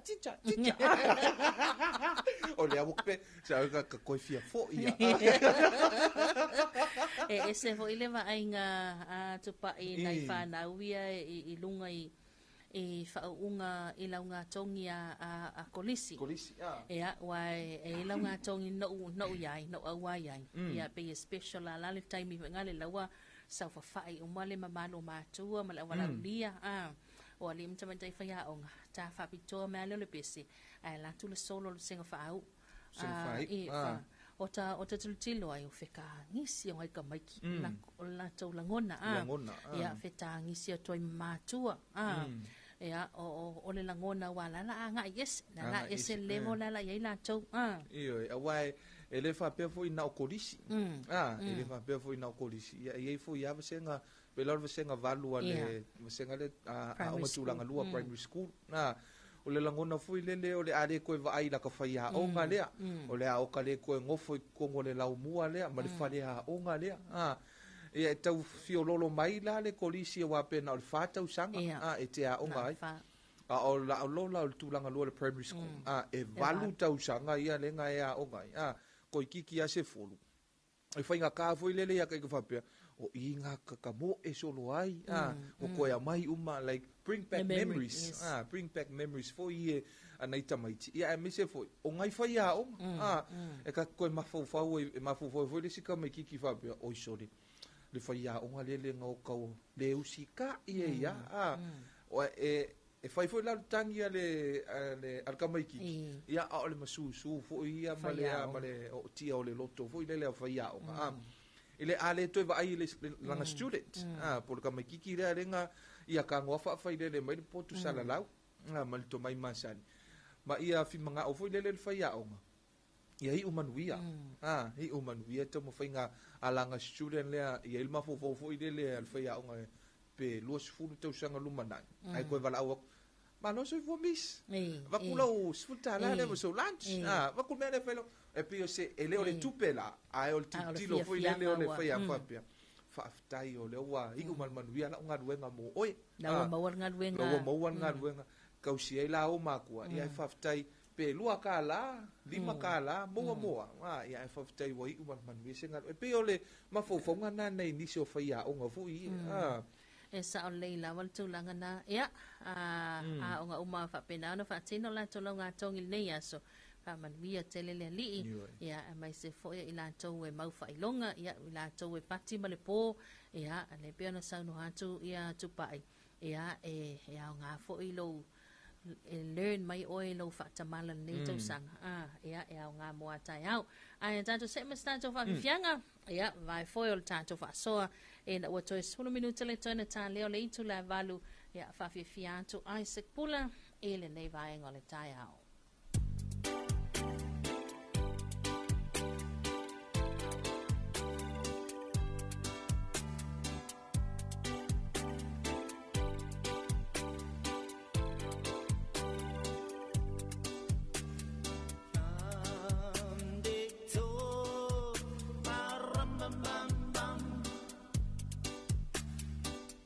Our newborn king to see, bam bam bam bam.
our finest gift we bring.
Pol kalame lo ofisio komisio ngā ruenga de malo. Talofa ma le laufu fonga fia. O le sini au tu o le whaare leo o nanga ina ia bawe ma ato tōna le whaatinonga. Ma ia whaia ma le laufu fonga fia. Ia whaataua ina le whaare leo o nanga lau tele. Ma ia wha malo sianga tau sile tangata whai ngā ruenga uma le malo. Ai meise teime tau tuai mo le malu o le atunu. Ia mata ata ma wha alo. Ia whaataua ina foifina ngalo whaalia. Ale ma malu o le atunu. E alai pepa fasili ma le ngaru e whaatasi ai. Ma le malu lau tele. O le nau ta inga. Ina e tuina atu se au nanga ma le laufu fonga fia. Ma le wha maoni.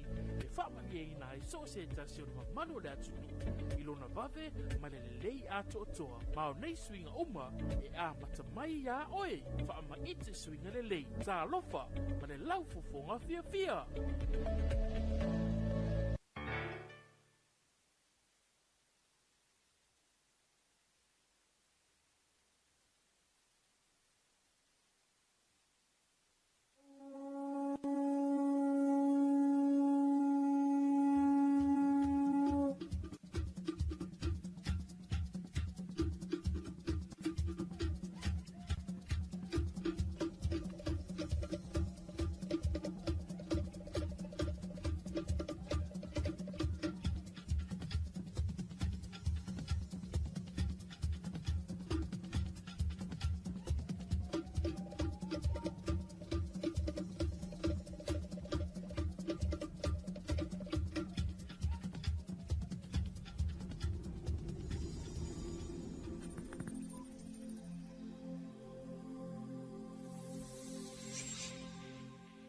Talofa lava o talafou mai vai whanua. I talatumua, ua amata whaapisa-pisa le matanga ruenga o tina amata maita ia tina ewa fio anga maanga fiso itai. I le whaatono whalawa le malo ua whaingoa ino le pola pui pui. I se whaatala noanga na taula mua i le matanga ruenga i le imamau atu.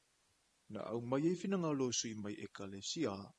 O whaasara launga, o matai, a toa matangata e ia fianga tu mau le soifua. O I na wa ili aile tā ua le a mata mai I te tono le a inga, o tiu teu tangata umai na ia saunga le mua la tau a inga, wo matangata uma, o lo la lata ne iai. O le pola pui pui na ala no wha ingoa ai, o na atatou tilo I le Talofa Samoa. E fausia I pola sisi e pui pui ai, ina ia pui pui ai le a inga o lo te tono le whale, mai le tau, I le tinu o le la. So o le representation o le pola pui pui, it's protection, pui pui. Ina ia malu pui pui a tangata o le ainga I te tono o le fale. Peita iane. E le nama le laina e lo tātou atu nuu le mea o lo tu lai mai le taimi nei. O le ainga is supposed to be the safest space or place mo so se tangata. Peita iane. Ua tātou I loa mo tau sila fia, o le ainga foi, o lo pito I sili o na a fia, maalia e mai eisa o wangai whaasanga I tina, ma whanau. Na whaatara noa ina le atunu umo se ngō le whaatono folau, ai ua whitau I tonu fola, ina ua whaalau ilo le polo kalame, ha o iai le whaamana tuino le se fulu no aso whaama ite e te e inai, sa wanga iso o seitu a inga. Le a tātou ilo manino lava uma fo e ona whatatia ia le wā tala whea ngai malista ngata. A pio le ua soli le wānia. Io li sina tulanga tulai mai. Pio on whatala noa fo I tamau le man rice. Ia malono tō. I tātou ngā lue whatasi. O se ngā lue ngai tauna ngā lue umai tu uma. O le ainga, o le kāresia, o nu. Ina ia mau e se mapoponga mo le tamwhai e tina ia le whawhitauri lia. Ua tūrai nei tūlanga po ine o le recognizing o le tinanu futani, o le tinanu futani tunu futani.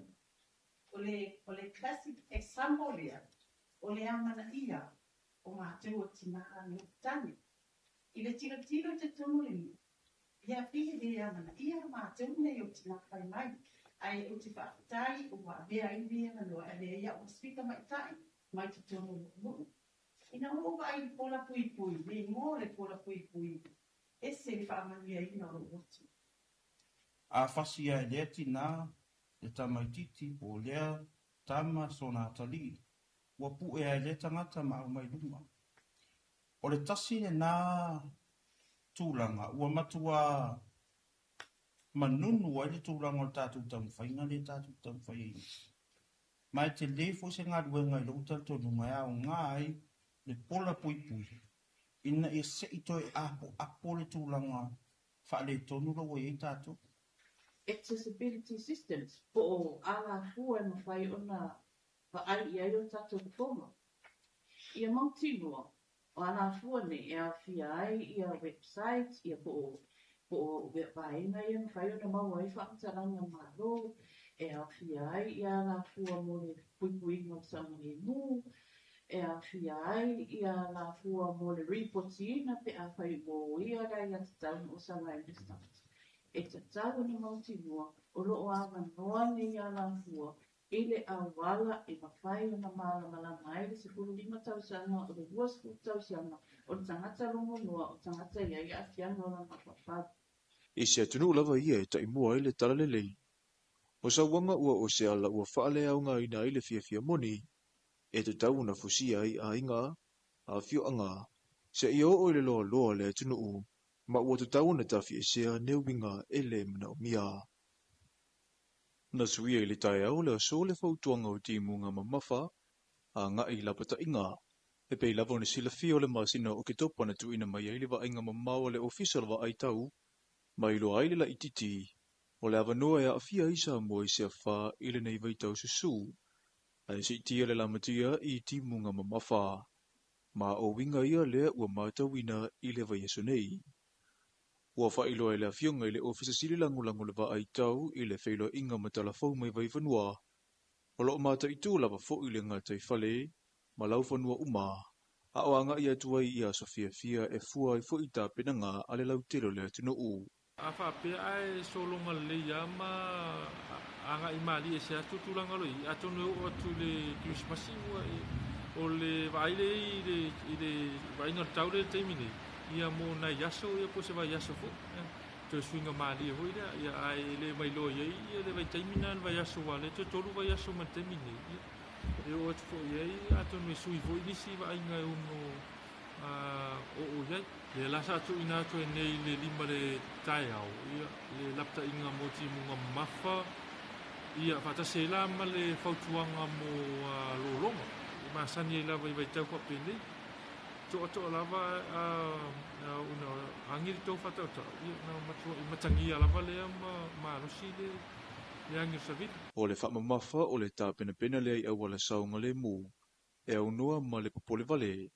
Ai whapea foi i le mata i tu wina whanau mai leo noa ngai ta elenga i waita whemale sami, ina ne i tu lai mai ai ni whalevelave ai o ni siama foi e o noa a fiai.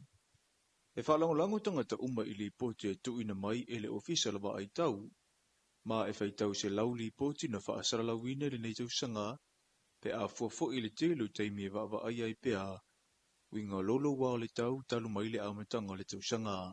Ese ia whamamunga, ese ia talar tau e masalo e te atu mara se fulu i tu ainga talar whamamunga o whamawina lo ofisa, ese uma o ngā o whamamunga. Ia a o tausanga lava ia le watea,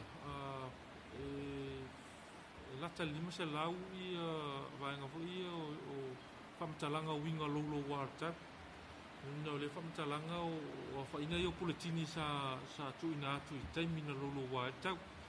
Ia mantua la tasi le aso a whapea e lolo wā tau le aso atua. Ia e whā ia o i e lua ia whamatalanga ia tu ina atu i mole mamalu la tunu. Una winga e ta i lua le aso ia whamatalanga ia winga lolo wā tau tu ina atu ka. Whase lau la mon tupu whase lau fitu ia pe e lata lima se lau whamatalanga i le financial ia lana umanei.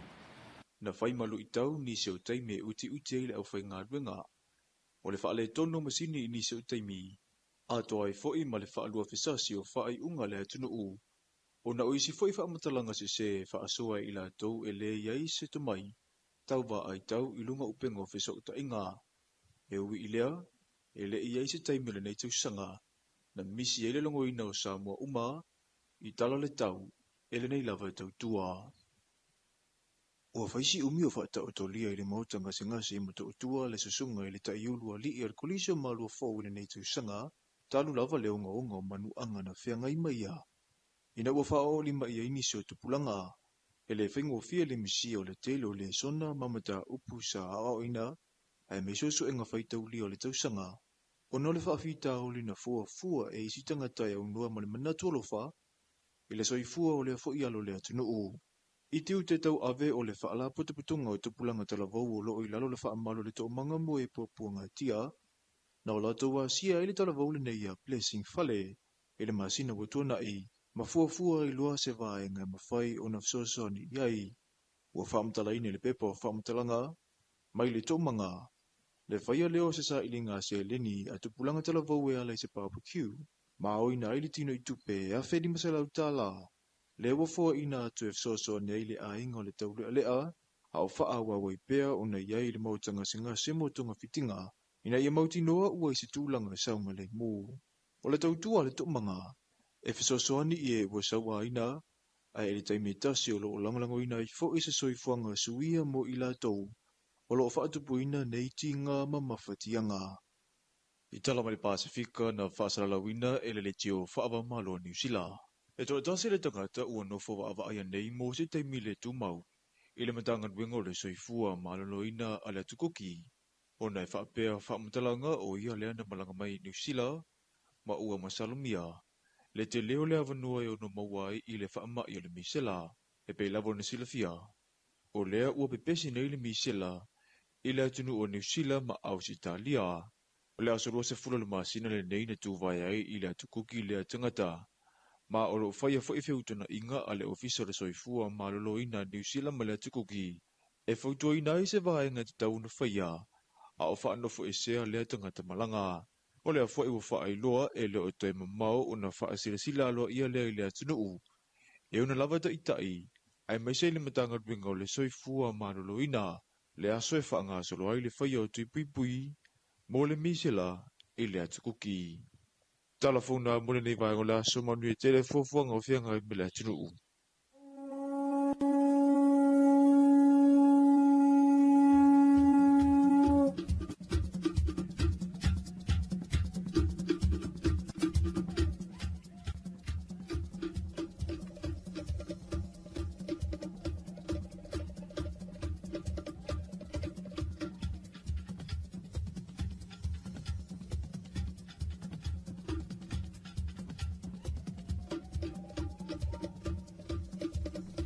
O le taimulu tine vaenga o le tai au lea ua se fululua minute te inei ia le tula e valu ia o le nafo e ua whaafonga le toi whaasala widanga tō tātou talafo mai vai whanua e le nei tai au e peana tāpneina ia e le sunga e matau e nei sako.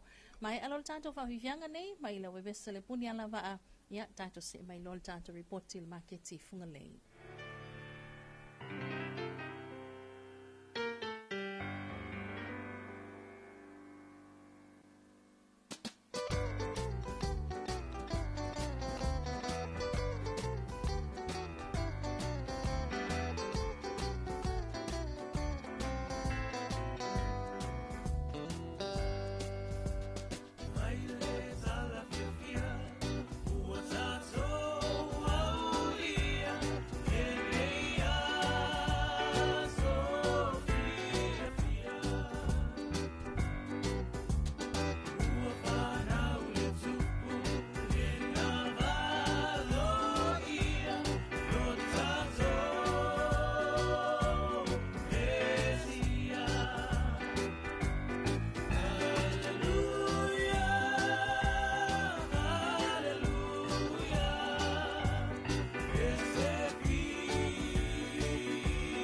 Talofa lava i le tātou wantunuu i le nei foi tūlau le taiao.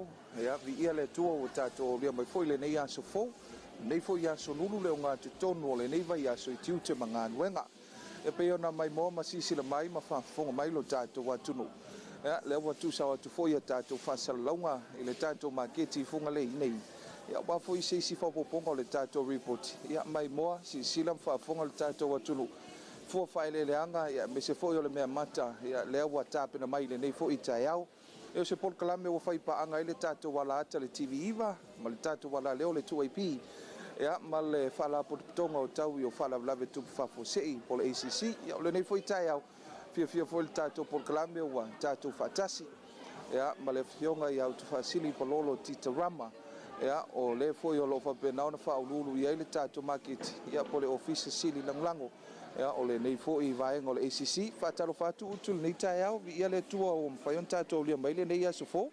Ia, patalofa ia tupa i le nei tai au, ia e meiso tātou polo kalame, patalofa fo i le mpa ia telo le tātou watunu, o lo maua mai le nei whasalalaunga i o lo whapea ona tapua ia fo i o tātou whaiva le nei aso tupa, o le wa o mai le o ngā tatonu o le nei vai aso, ia ua ba aia fo i le suinga mai o le tau le nei tai au, ia e pati ai pele alofa maleanga le lei o le tātou tapa au siri le langi ia ua au mai foi nai i wanga e whaasusu ai foi le lau ele ia o lo tutupu maola ia tātou mea tato o lo whaapeona e maua ia tātou fuopa ele leanga le maketi nei tā lofa malo soi fua Ia, malo soi fua ia o le na ia utu se sau no ia o le ase tūlanga leo wa sisi lai foi le tātou vaenga le nei tai au fogo wa o le foi maua o mata foi ona fola fua whaile leanga ia mese foi o whalau aina i tono le tātou maketi Ia sa le sa no anga tupa ia o le nei avai tau o lata le fai ungo le tau sanga ia o le telo fa moenga a inga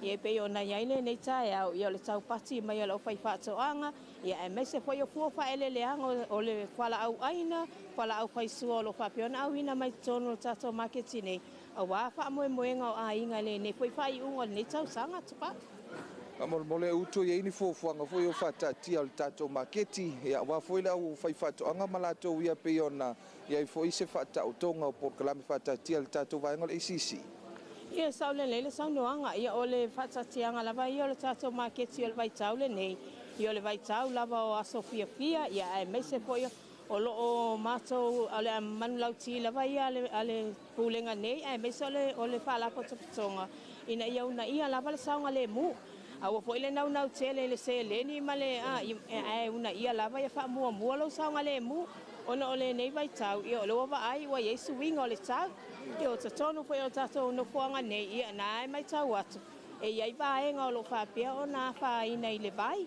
pe a te tele mai le timunga ia e fa mua lava saunga le mu ale maketi e tu mau lava ona taimi tatala ia mataimi tapuni ai mai le lima le taiao ile se fulu le po awale au na malo faftai ia ole na foi pe ona sisila mai mo mal tato tunu e fata tanoanga foi ia matalia el tato por krame ia le la mai mom sisil mai lo tunu ia ni so fo fa le leanga mai se ai fo fa to anga ale malo le au fai fat atinae ia mal au fai fat anga leo lo fata wina le tato maketi nei funga lei ia ole na wo sisil mai lo tato tunu ia wa mata foi ona fola le talo ia le au fai fat anga o le talo piniki talo pai pai tele male ano no ai tatu talo ia wa fa pena ona mai mom sisi le mele atunu ia au palasi ti munga fa solo mai le faituna ia le tau popo ia ma fa solo mai ai ia e lua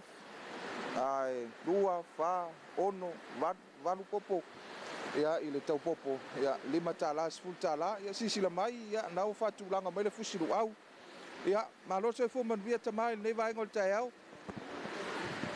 O fele sa wel tati na iva mo mangyang o ava nga ia fa tawina al tapolo o le talo fa i lu au makamu fia le tawo le fusilu au matawo le kaukalo le foi vai ko le mo war kauri mo kauri luas futana tana de fa do de au ia ole na pe ona sisil mal tato tunu se tasi fo tama fa tawina la nati nai on ta u mangyang le fa solo mai ai fusilu au tala ma nei ia uli ka mai o le farifu pe on taua le solo mai le tau luas fulta la ya ma le sulima tolu sfulu ya ma nei ia tamu ia mai me se foi whatawina le tātou maketi nei whasosolo mai lava pe ana whaafonga mai ia whaisina mamafo le palasi o tūmunga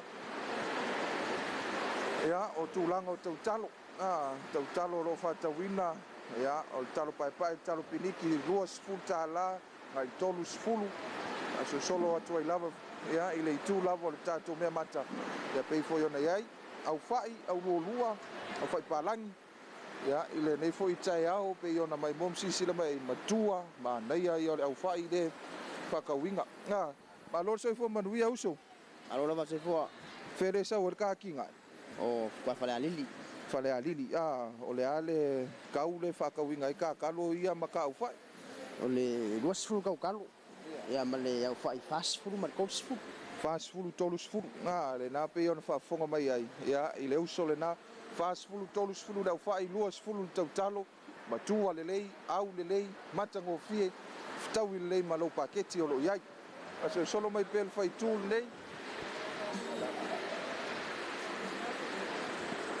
au whai ia pe foi ona mai mo mai ai rea tunu ia me se ai ia tele le mea mata le nā ua mata ona fola ia nā ua fola mai foi le lai tū ia tūlanga o tātou tautalo ia o au whai tau uli ia me se foi ia o le vaenga o le tai au whai ona mai mom sisila mai ai le atunu asi mai ai le tātou maketi funga le nei ia mo le kalo pai ma ia la po o kalo ia whai e lau filfilinga ia me se ai ia o le nei vai tau ia o aso fia ma le taringa malo ia aua foi i latou e asi mai le tātou atunu matango fia le talo o mai ako ulu fia kona ako ulu fasfulu tāla le tau la to ulu pe foi la fio anga le so le tina o vai lo faleata ia o le nā pe ona mai mo mai fasfulu tāla le to ulu ma ngai al makua le dar ko ka ulu ma fala pe ona fa fonga mai le tātou atunu matango fia ia tulanga foi o fusiruau fai lau au ngai foi aso kibu ia ile mai mo mal fa fonga mai le tunu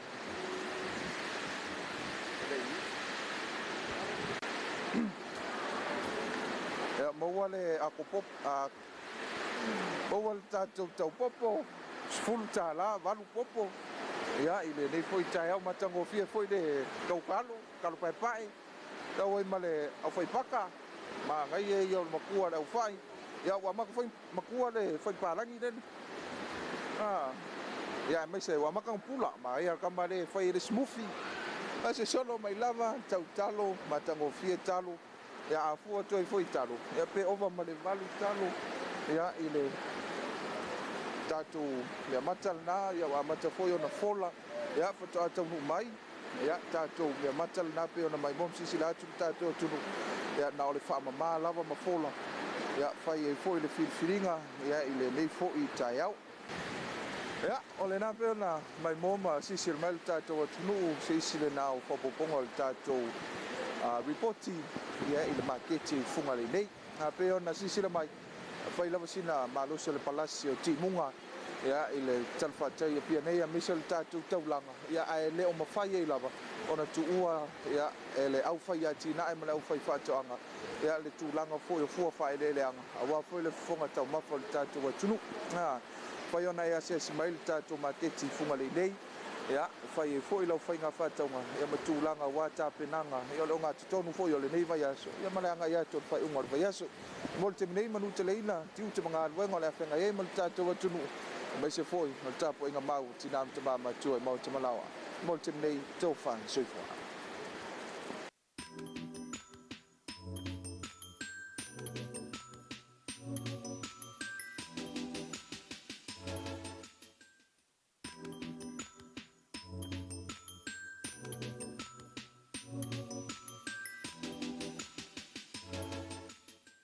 Talofa lava le tātou wantunu o ile nei foi tu lao le tai au ia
a e le fifia tele whātau le tau talo e fifia whātau le tau uri wakula ia makua I whaapi ingiu le manga ia O le hale me ta ulpi ngiu atu o le makua I pipi I ale pepe e le kalu vaia sua vaia le ai ele sua vaia ele vaia e pipi I manga e ke vaia kua I le kalu voi le kuse ke kau le ilo le kalu e ke vaia ku makua I pa e ma I ila me le pepe o le na ufa ana ngoa atu o maua le kalu pingiki ia o kalu pingiki kalu mumu wa o kalu umanga ngo famakala o mai le au fai fako anga o ka ofo foi kai ke faksori maka o kia kalu ia mo mai isu le o tulanga pena I talo tasi talo lua ia o talofa ia ka ilo ia ia ki o kasi ele o mose saiko le mo ele o mo e o le I fa solo ke salo pe le sfaleile ia mo wa foi la ia o se si fa poponga o le tato ripoti mai le makiti ia le tulanga na ia wa matafo na usul to tele e wa le nga ka fu ia le au fai fa ko nga e fu la maliska ko le nga usul me nga luenga le ala fu mai I le makiki Talofa Samoa fa il malu tai ia wa to le manava le Talofa Samoa e fia la o va ia ko ke le mai o apa fa o si nga Samoa ora ka si al fa o si nga la vai la ka kupi okay o fa o le asol tupu le asol nei ia o ina fai mai o le vai asol nei o le tupu oi mo ele ai e woka le ilo fu ia o le mere e woka o make o le woka o make por e me vai asol ngei e pe o vai asol ngei wa nei ngoka le fia kala ngo kere ia ngoka lo kwa sia kwa ia ngapo ele manga ia ke oi o le ki ola fa le ia o le ia ngapo o ka wa kwa ke ka o amio le anga fu ile mo ka alo le anga le ai te no la ka la oi loinga lenga e alo ka ukala pe mengi ale fiki pe mengi longa o el caro se como foi ali ola le ia yo anga me fai dei kana foi mucho con ne la voi lo ngai la mele fai o ngafia nga wanga poa ia pe ngama ia ele ko ngua wa ko uma me fa pe ia mama ni vaiaso ni vaiaso tatu fai me fia tu langa mama fai fatas o le ake i vailasko inga masila mo kua mam dad ana me ke lo nga fai ia o a fesiri ia pe fa pere o la mal pakeki le fe ko fa pe mai ngai lo kala sko inga ia sa se o kari e fai de palu le sa fa uma kul kasi male ko sara uma riela ia e halo e fai e fa pele sko inga masilo makua awa le e se mele o fa sanga ele pe o e ma fa so me ara fa Christmas ia o le tau ma fa ia ia e fua foi le tano se leni e manku o kako e fua uma me uma se leni langa e kan pana money talks the money talks ai fe mela le singa nganga le singa nganga money is not the problem ai o kakaria kulora ia karia leo mamoe money is the problem the problem is no money ai talo wa tule fionga yali o ainga fale tangwa ya malo lava le mafuta mai Alaska talo wa tule halto ya Naomi Wilson Hunt ya but we ne sang later to la mafuta mai Naomi o New Delhi ia sao o le tatou paaga na lena o lena o mai ia lana reporti ia pe o lena comment mai foʻi o le mafuta atu manisi o le mamalo le atunuu mantua o ina ai intia i New Delhi lea e malaga ai nei o tatou tagata foʻi e saʻi li togafitiga saʻi li maua foʻi le tulaga o togafitiga ia ma tulaga o siʻiga gasegase tatou tatalo ai pe le atua nei o tatou tagata ia vava se taimi faapena ona toe faafoʻisia na malosi toe taliu mai ai fanua ia ua foi le mafutaga manai aiga mese o fanau ia faamaloa toe le faletua iā Naomi mese o le tatou aumalaga ua o tele ua pei foi ao le mafuta mai pea e malaga faatasia ma se sui o le matagaluega o le soifua malōlōina o gasegase na e tele na gaʻi le fomaʻi aua e ke atu la tau i lunga alele ia o la ua iai lona silafia fo mai o nurse ia se ia o lava i o le vaenga le e fai le mai le New Delhi ia e pei o Oa ele misi lava ile o lo te mantua ele misi lava i whaatantanoanga foi le male whilo inga le te ita i le atunu. Ia malawa sengo tu stana. Ia whamoe moenga tele ale tātou atunu ma le tātou whainga malo ma le tātou malo. Fuwanga fo ia mo nei o tātou ngase a winatu i whafo. Ia e meise lava i India, New Zealand po Australia. Ia tātou te talo i pele tua ia whapenaona to e maua le malosi. Ia e meise ai. Ia o lewa tātou ia Sofia tātou tele mana na ofo ia ni tala whanonoa. Ai peo awa peo le vaitau le nei o vaitau o mafutanga o ainga. Ia e whapena lava no tātou te talo mo i lātou nei. Tūlanga ia o le nei aso ma le po ta fili o le tūlanga malosi o le palasi o timunga. Ia le foi na ta ua e tātou tala fou. Le na lipo tia ma te wai nei sako. Ia le na saunua ia le fionga ia afa ese. E lo ia ni a whafo ia fufua mai le whai unga le tausanga le nei pe ia nga ia tūl tausanga fou. E na o timunga mamafa. Ia ma whaatauta. Ia ma savili malolosi. I le usu mai nei le tai au te Filipepe le matou pitono. Ia. Ia, mo le sila fia le atunu. O koule sau mai lunga whangarei. Ma koule sau mai lunga i nā i Aukilani. Anga i mai lalo i Wellington. I Hastings. Anga i mai lalo i Hastings la ia inga. Ia, le ia inga. Ia. Ia, o le fautuanga lava ia, o nai ia le la au ne nai palasi lunga tonu lava tua o le fal telefoni tuai fu i lele sei nai lano vaya. Whapeo nai te fufu e te anga tu le matou pitonu ke anga i aluanga i lunga i fale talo le malo i nai le maunga vaya. Ia foto amatanga tua o le engale i lalo ia mako. Tua tonu o le fale telefoni tua i lalo vaya. Nai palasi le la au. So ele sau stavale. O le sau stavale te mene ngal tasi le tu lau fau nga. Te lo anga sau se taimi anga ia tu foi ia le mamalo le fai nga luenga ia na foua anga sila fia foi sio matou foi pitonu. Ia tal tonu foi na wa la so so ni tu foi ni so tu planga televou. Ia le matou foi pitonu e tamo fai e fo ia le ave ese foi le la fai sina tele o le la au ai fa fitai o le mo le tu le si au le si sa o ita vale mam fai ona uia le malo le tunu sa kaunga e uso malva veao amo ese le ongala ia wa fika to ia o so kingo ia longo winga e tawana mafai wa anga woso mai o kama faya ave ese umma ia ona oi ai ese oi ese foi ai no se foi tuanga le valo tuina tu le malo le tunu pe ava pe uia le wala na ia o tawa tu pe na longo pu ali e wa pe foi le ta wa maui ia wa pe fai titinga ta foi le la tu fai tu ia wa pe ia le i ai ese va ngo foi se tu lango le solo i le fai tu na e lo iai ele iai ia e o le tu langa la vai o wa pe le vai ta wa ni i vai ngo pe na a me se vai tai me timunga ia e fai titinga tai o mantole o le oso tu le i anga ia tu i ile tua o le tongo ma lauli ke le pi onga ia ai fa pe mai lunga ia papa vo ia ma tu maunga ia na ta fe mai le vai ia o vai ngal na si sila to ai foi ia le malu se ta to tu langa la vol saunga le mu ia me se foi ia le fautuanga foi mo le malu la wapta va o le mele ia i vo le misi ale vai aso ma fa la lave to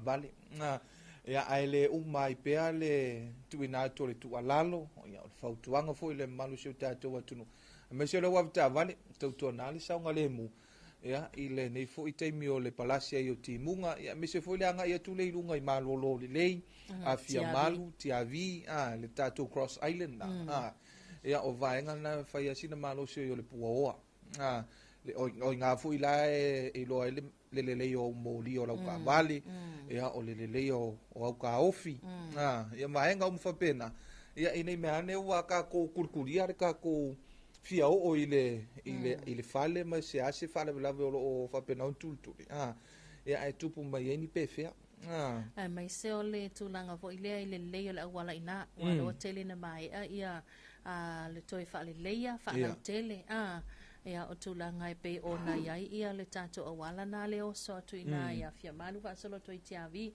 ia mai se foi le anga I o lunga le mafa ia le mafa ia le atua le pata ia fa pena foi la pe a oso mai o I fala se la ka amilo mai ai fala time samatau ia e fai foi singa alu fa pe e ka mai pi onga le anga foi ia ia ko inga awala foi ia pi onga le winga le tala pi onga le anga foi e ke le ilo ku le sika vale la sa I le si tu ia o le tu ala loa ia ma le fautuanga e matu e tauina fa pena atu ile tato wa tunu tu ina tu foi ia o se vaenga foi e longo pui ali e pea ia le mamalu fe maranga e o se tato wa tunu ia me se a fa pea le foi ia se me ke ongo vevesi fua ia ka slow down mai ia ile ai ki ala la manu ile le o so tu le atu pa I le vaenga tonu le anga ia tu ia o tu palisi ne o so alua tu lo ta vale ala lo manu ina fa lo pu fa pu fa ku sole o me so poi ponga ka komere a mai le o le sain le a ta vale inga ia na longa mai le sita vale la fu sa mai e lo o ta vale le alua tu ila ia o le tele na o ta vale wa a musil fia le tunu el makopi onga kelele anga vo ina tele ina na koi kiki a kaula veve ai ka vani a o mato masan ai ole a wala la na tele na fai malo le au avtava e fai ol fai e ko le puor ka vale le alwak le pe a kuilunga ia al sau foi olunga ia fa pe na ona sila fia ia fe tau wil pi onga tom fai la ia kau fa pe ku le lunga pe ku le la le ia e fa pe na foi ai pi onga foi ia wa le nga o lo vai e ku e nga vai ia au tulanga foi ia usila fia foi ai malo le waptama tulanga mo sanga le mu e se fai me ko ki o la lu manu alanga ole la mango le vangola ele ia se si ola e pe ole ola la mango ia fa tai o lo ko e ko mai manguia mai fangua le sa o la manu mai pe ona ia ila se singana tato fionga minister ia minister lango mal tato wa vainga oti o tele sala fai ia fa malo tu foi il tato vai ngol intinia ia mangele o la fa wa vai ngal na Talofa wa pe o len famele o le mamo o le wo misia mai pensula Talofa wa ko fia sau ko fia sau pensula okay ngana pe ona e pe foi ngale o mai manatu mai nei pensula ia leo mamoe ia olai fiu ia ngai sunga vaina lepa e kau fa nga foi ngale pe o le pepe Talofa o le lai kau avel kar sanga le fiu nga mangel le pula le ngan sinia o ko ave se mea ia sa fa file mu e silele ave o sefo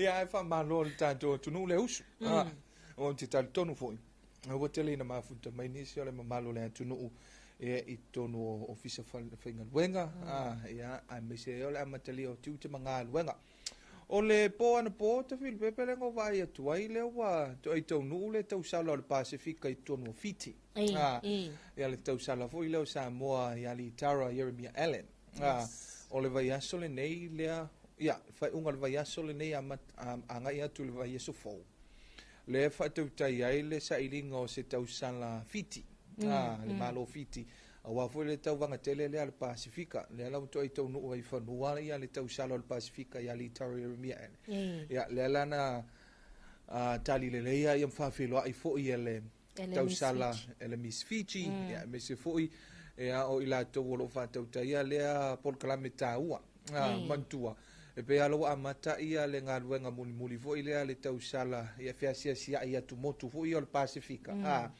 tali ai fo ile le tau vanga ia mato so o fo ile po ile le pale mai fo ia ile pal ia le Pacifica e fai si to tele fo yo tamaita ile anga ile tau vanga ia e pe lo tiltilo atu pai ia ona nisi fo yo alo mafana Samoa le sa tau va mai ia tunu mamau pe o New Zealand o le tausala New South Wales ia o le tausala USA pe o le to anga i umai le tauanga lea sa o pe o le isi na tilo foi le pe o talton mele le sa fanga e la to pe o na o le tausala ia sa mo pe o le tilo foi le ale ai la to ye fa to te por kalame a le tauvaga le Pasifika e tasi ale sui mai le atunu Whaatainga o Samoa. Samoa e le toi ai la sisi whapea mi Samoa au se talia po mi Samoa ia ai o tūlanga na pe o whai unga o le nei tausanga ia manisi o Port Kalame whaatatitia foi ia o le na foi tauvanga ia me se foi o le malanga ta amilo foi o le tausala le Pasifika ia manto voi lau tātou i nei Samoa ma se tātou tausala mai America Samoa. Ia lea loo anga ia tua i tono le tātou a tauvanga lea. Ia e peo nei ia talosia. Talosia ia tau mo whainga foi. Ia a le tausala o le tātou tunu o le fionga ia ilinga noa. Soti mapu. Le fionga ia ilinga noa. Ia tulanga nai pe ona ia i tau mo whainga ia mai se vo le tausala se tātou tumo tutua o ia America Samoa. Tupai. Ioi. Ia o le nā pe o na silafia foi ele mo malu si o tātou atunu ui vaenga nā ia me se ai o tauvanga le nei ia o le tausala le Pasifika tonu tātou se sina whawhiwhianga te whili ia te liu mai foi le ia le vaenga whai o le tātou Port Kalame o le Talofa Samoa ia mo le nei foi vaenga o le taiao la te wia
o le whawhiwhianga na le vaenga le tai au mai le o besele I whilele ban ia ma le longo tangi ta pena mea uma ia o mai le whaamana tuina o le aso soifua o lo tātou masia.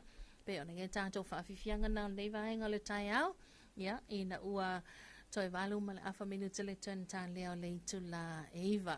Ia o le aso sifuru nei o le masino te sema ia e le tamate fo ito tele I lātou pe ona whaamana tuina I le sos tau sanga whaopopol soifua ma le ola ia tulanga pe ona iai ia whaamanianga le atua tau sanga ia I le nei soifuanga I le tumau I le whai mo I tātou a so soifua a so whanau a so whamanatu ia po se anniversary ia po se a so whamanatu fo le tele lava vaenga ia e pe ona iai ia oni si fo I o le aso nei va pe ia o se whaalelenga se ainga po le aso nei na whai se soo ia a ile ka le sia mai ile ka le sia e nei tono tātou tunu ia po atunu fo e mamau ia ile malanga mai le tono Samoa ia ai wha malo tu lawa lon sai malo fo ile ngā lue ia tanwai ono le tātou taimi ia ai ua tātou mai fo le si ui o le tātou proklame Talofa lava Samoa nei tai au ma le nganga wha tai tele lava ile mamalu mat pa ia nei tātou pa anga wha fonga ia mai se ile ngātou tātou tunu mai se whaafunga mai Amerika Samoa toke lau ia o I lātou pe ana wāua tātou whaasalau e nunga penga ta wha ilangi e sa o staffel nei ke lope ia anga leile alii ti ute ma whaiva o ngā luenga ia o fuafuanga wha so soloma lava singa pe o na iaile nei a salulu lātou ia ia ai mai se foi ia o na malo le atunu le oto ai tau nuu I lo tātou lau whanua ma tātou lau ele mai atunu mbao ia whai tete lava o le whai masuisu ia il tātou talal tau ia tulanga pe ona iai ia le nei fo I vai tau ma le nei masina ia mai se o ifa malanga inga ia I lungo ala te tele o whai lawa sina masi se e male su tele fo I vai inga nau amanta na to ona vai ia e le palasia i o timunga e le nei vai tau ma le nei vai yaso ia mai se langa ia tulu mo tele se la whai ia o fo malanga fo I le vao Amerika Samoa ma le tātou atunu nei ia anga leile le I fōwhanga uma pe ona ele nei vai yaso ia tawalunga leo le tātou porkalambi Talofa lava Samoa e whawhiwhianga ma lau bese le eva ia mare vesili po whea ea o iai le pepe o le kirisimasi ia na ia te oe o le afo ia te o le pepe le kirisimasi tātou musika tawalunga toiba mo le toilo whaanga le tātou porkalame ia ma le tātou pensula manu nei e le malu mana mawalunga o tātou paanga whaafunga ele nei tai au mai alon tātou whawhiwhianga mai lau bese le eva tātou se mai loa ia tātou tala tu sa mai ele nei tio whawa mai lo New Zealand ele nei tā manuiel nei aso wha manuiel li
Sa utino atu Ualoa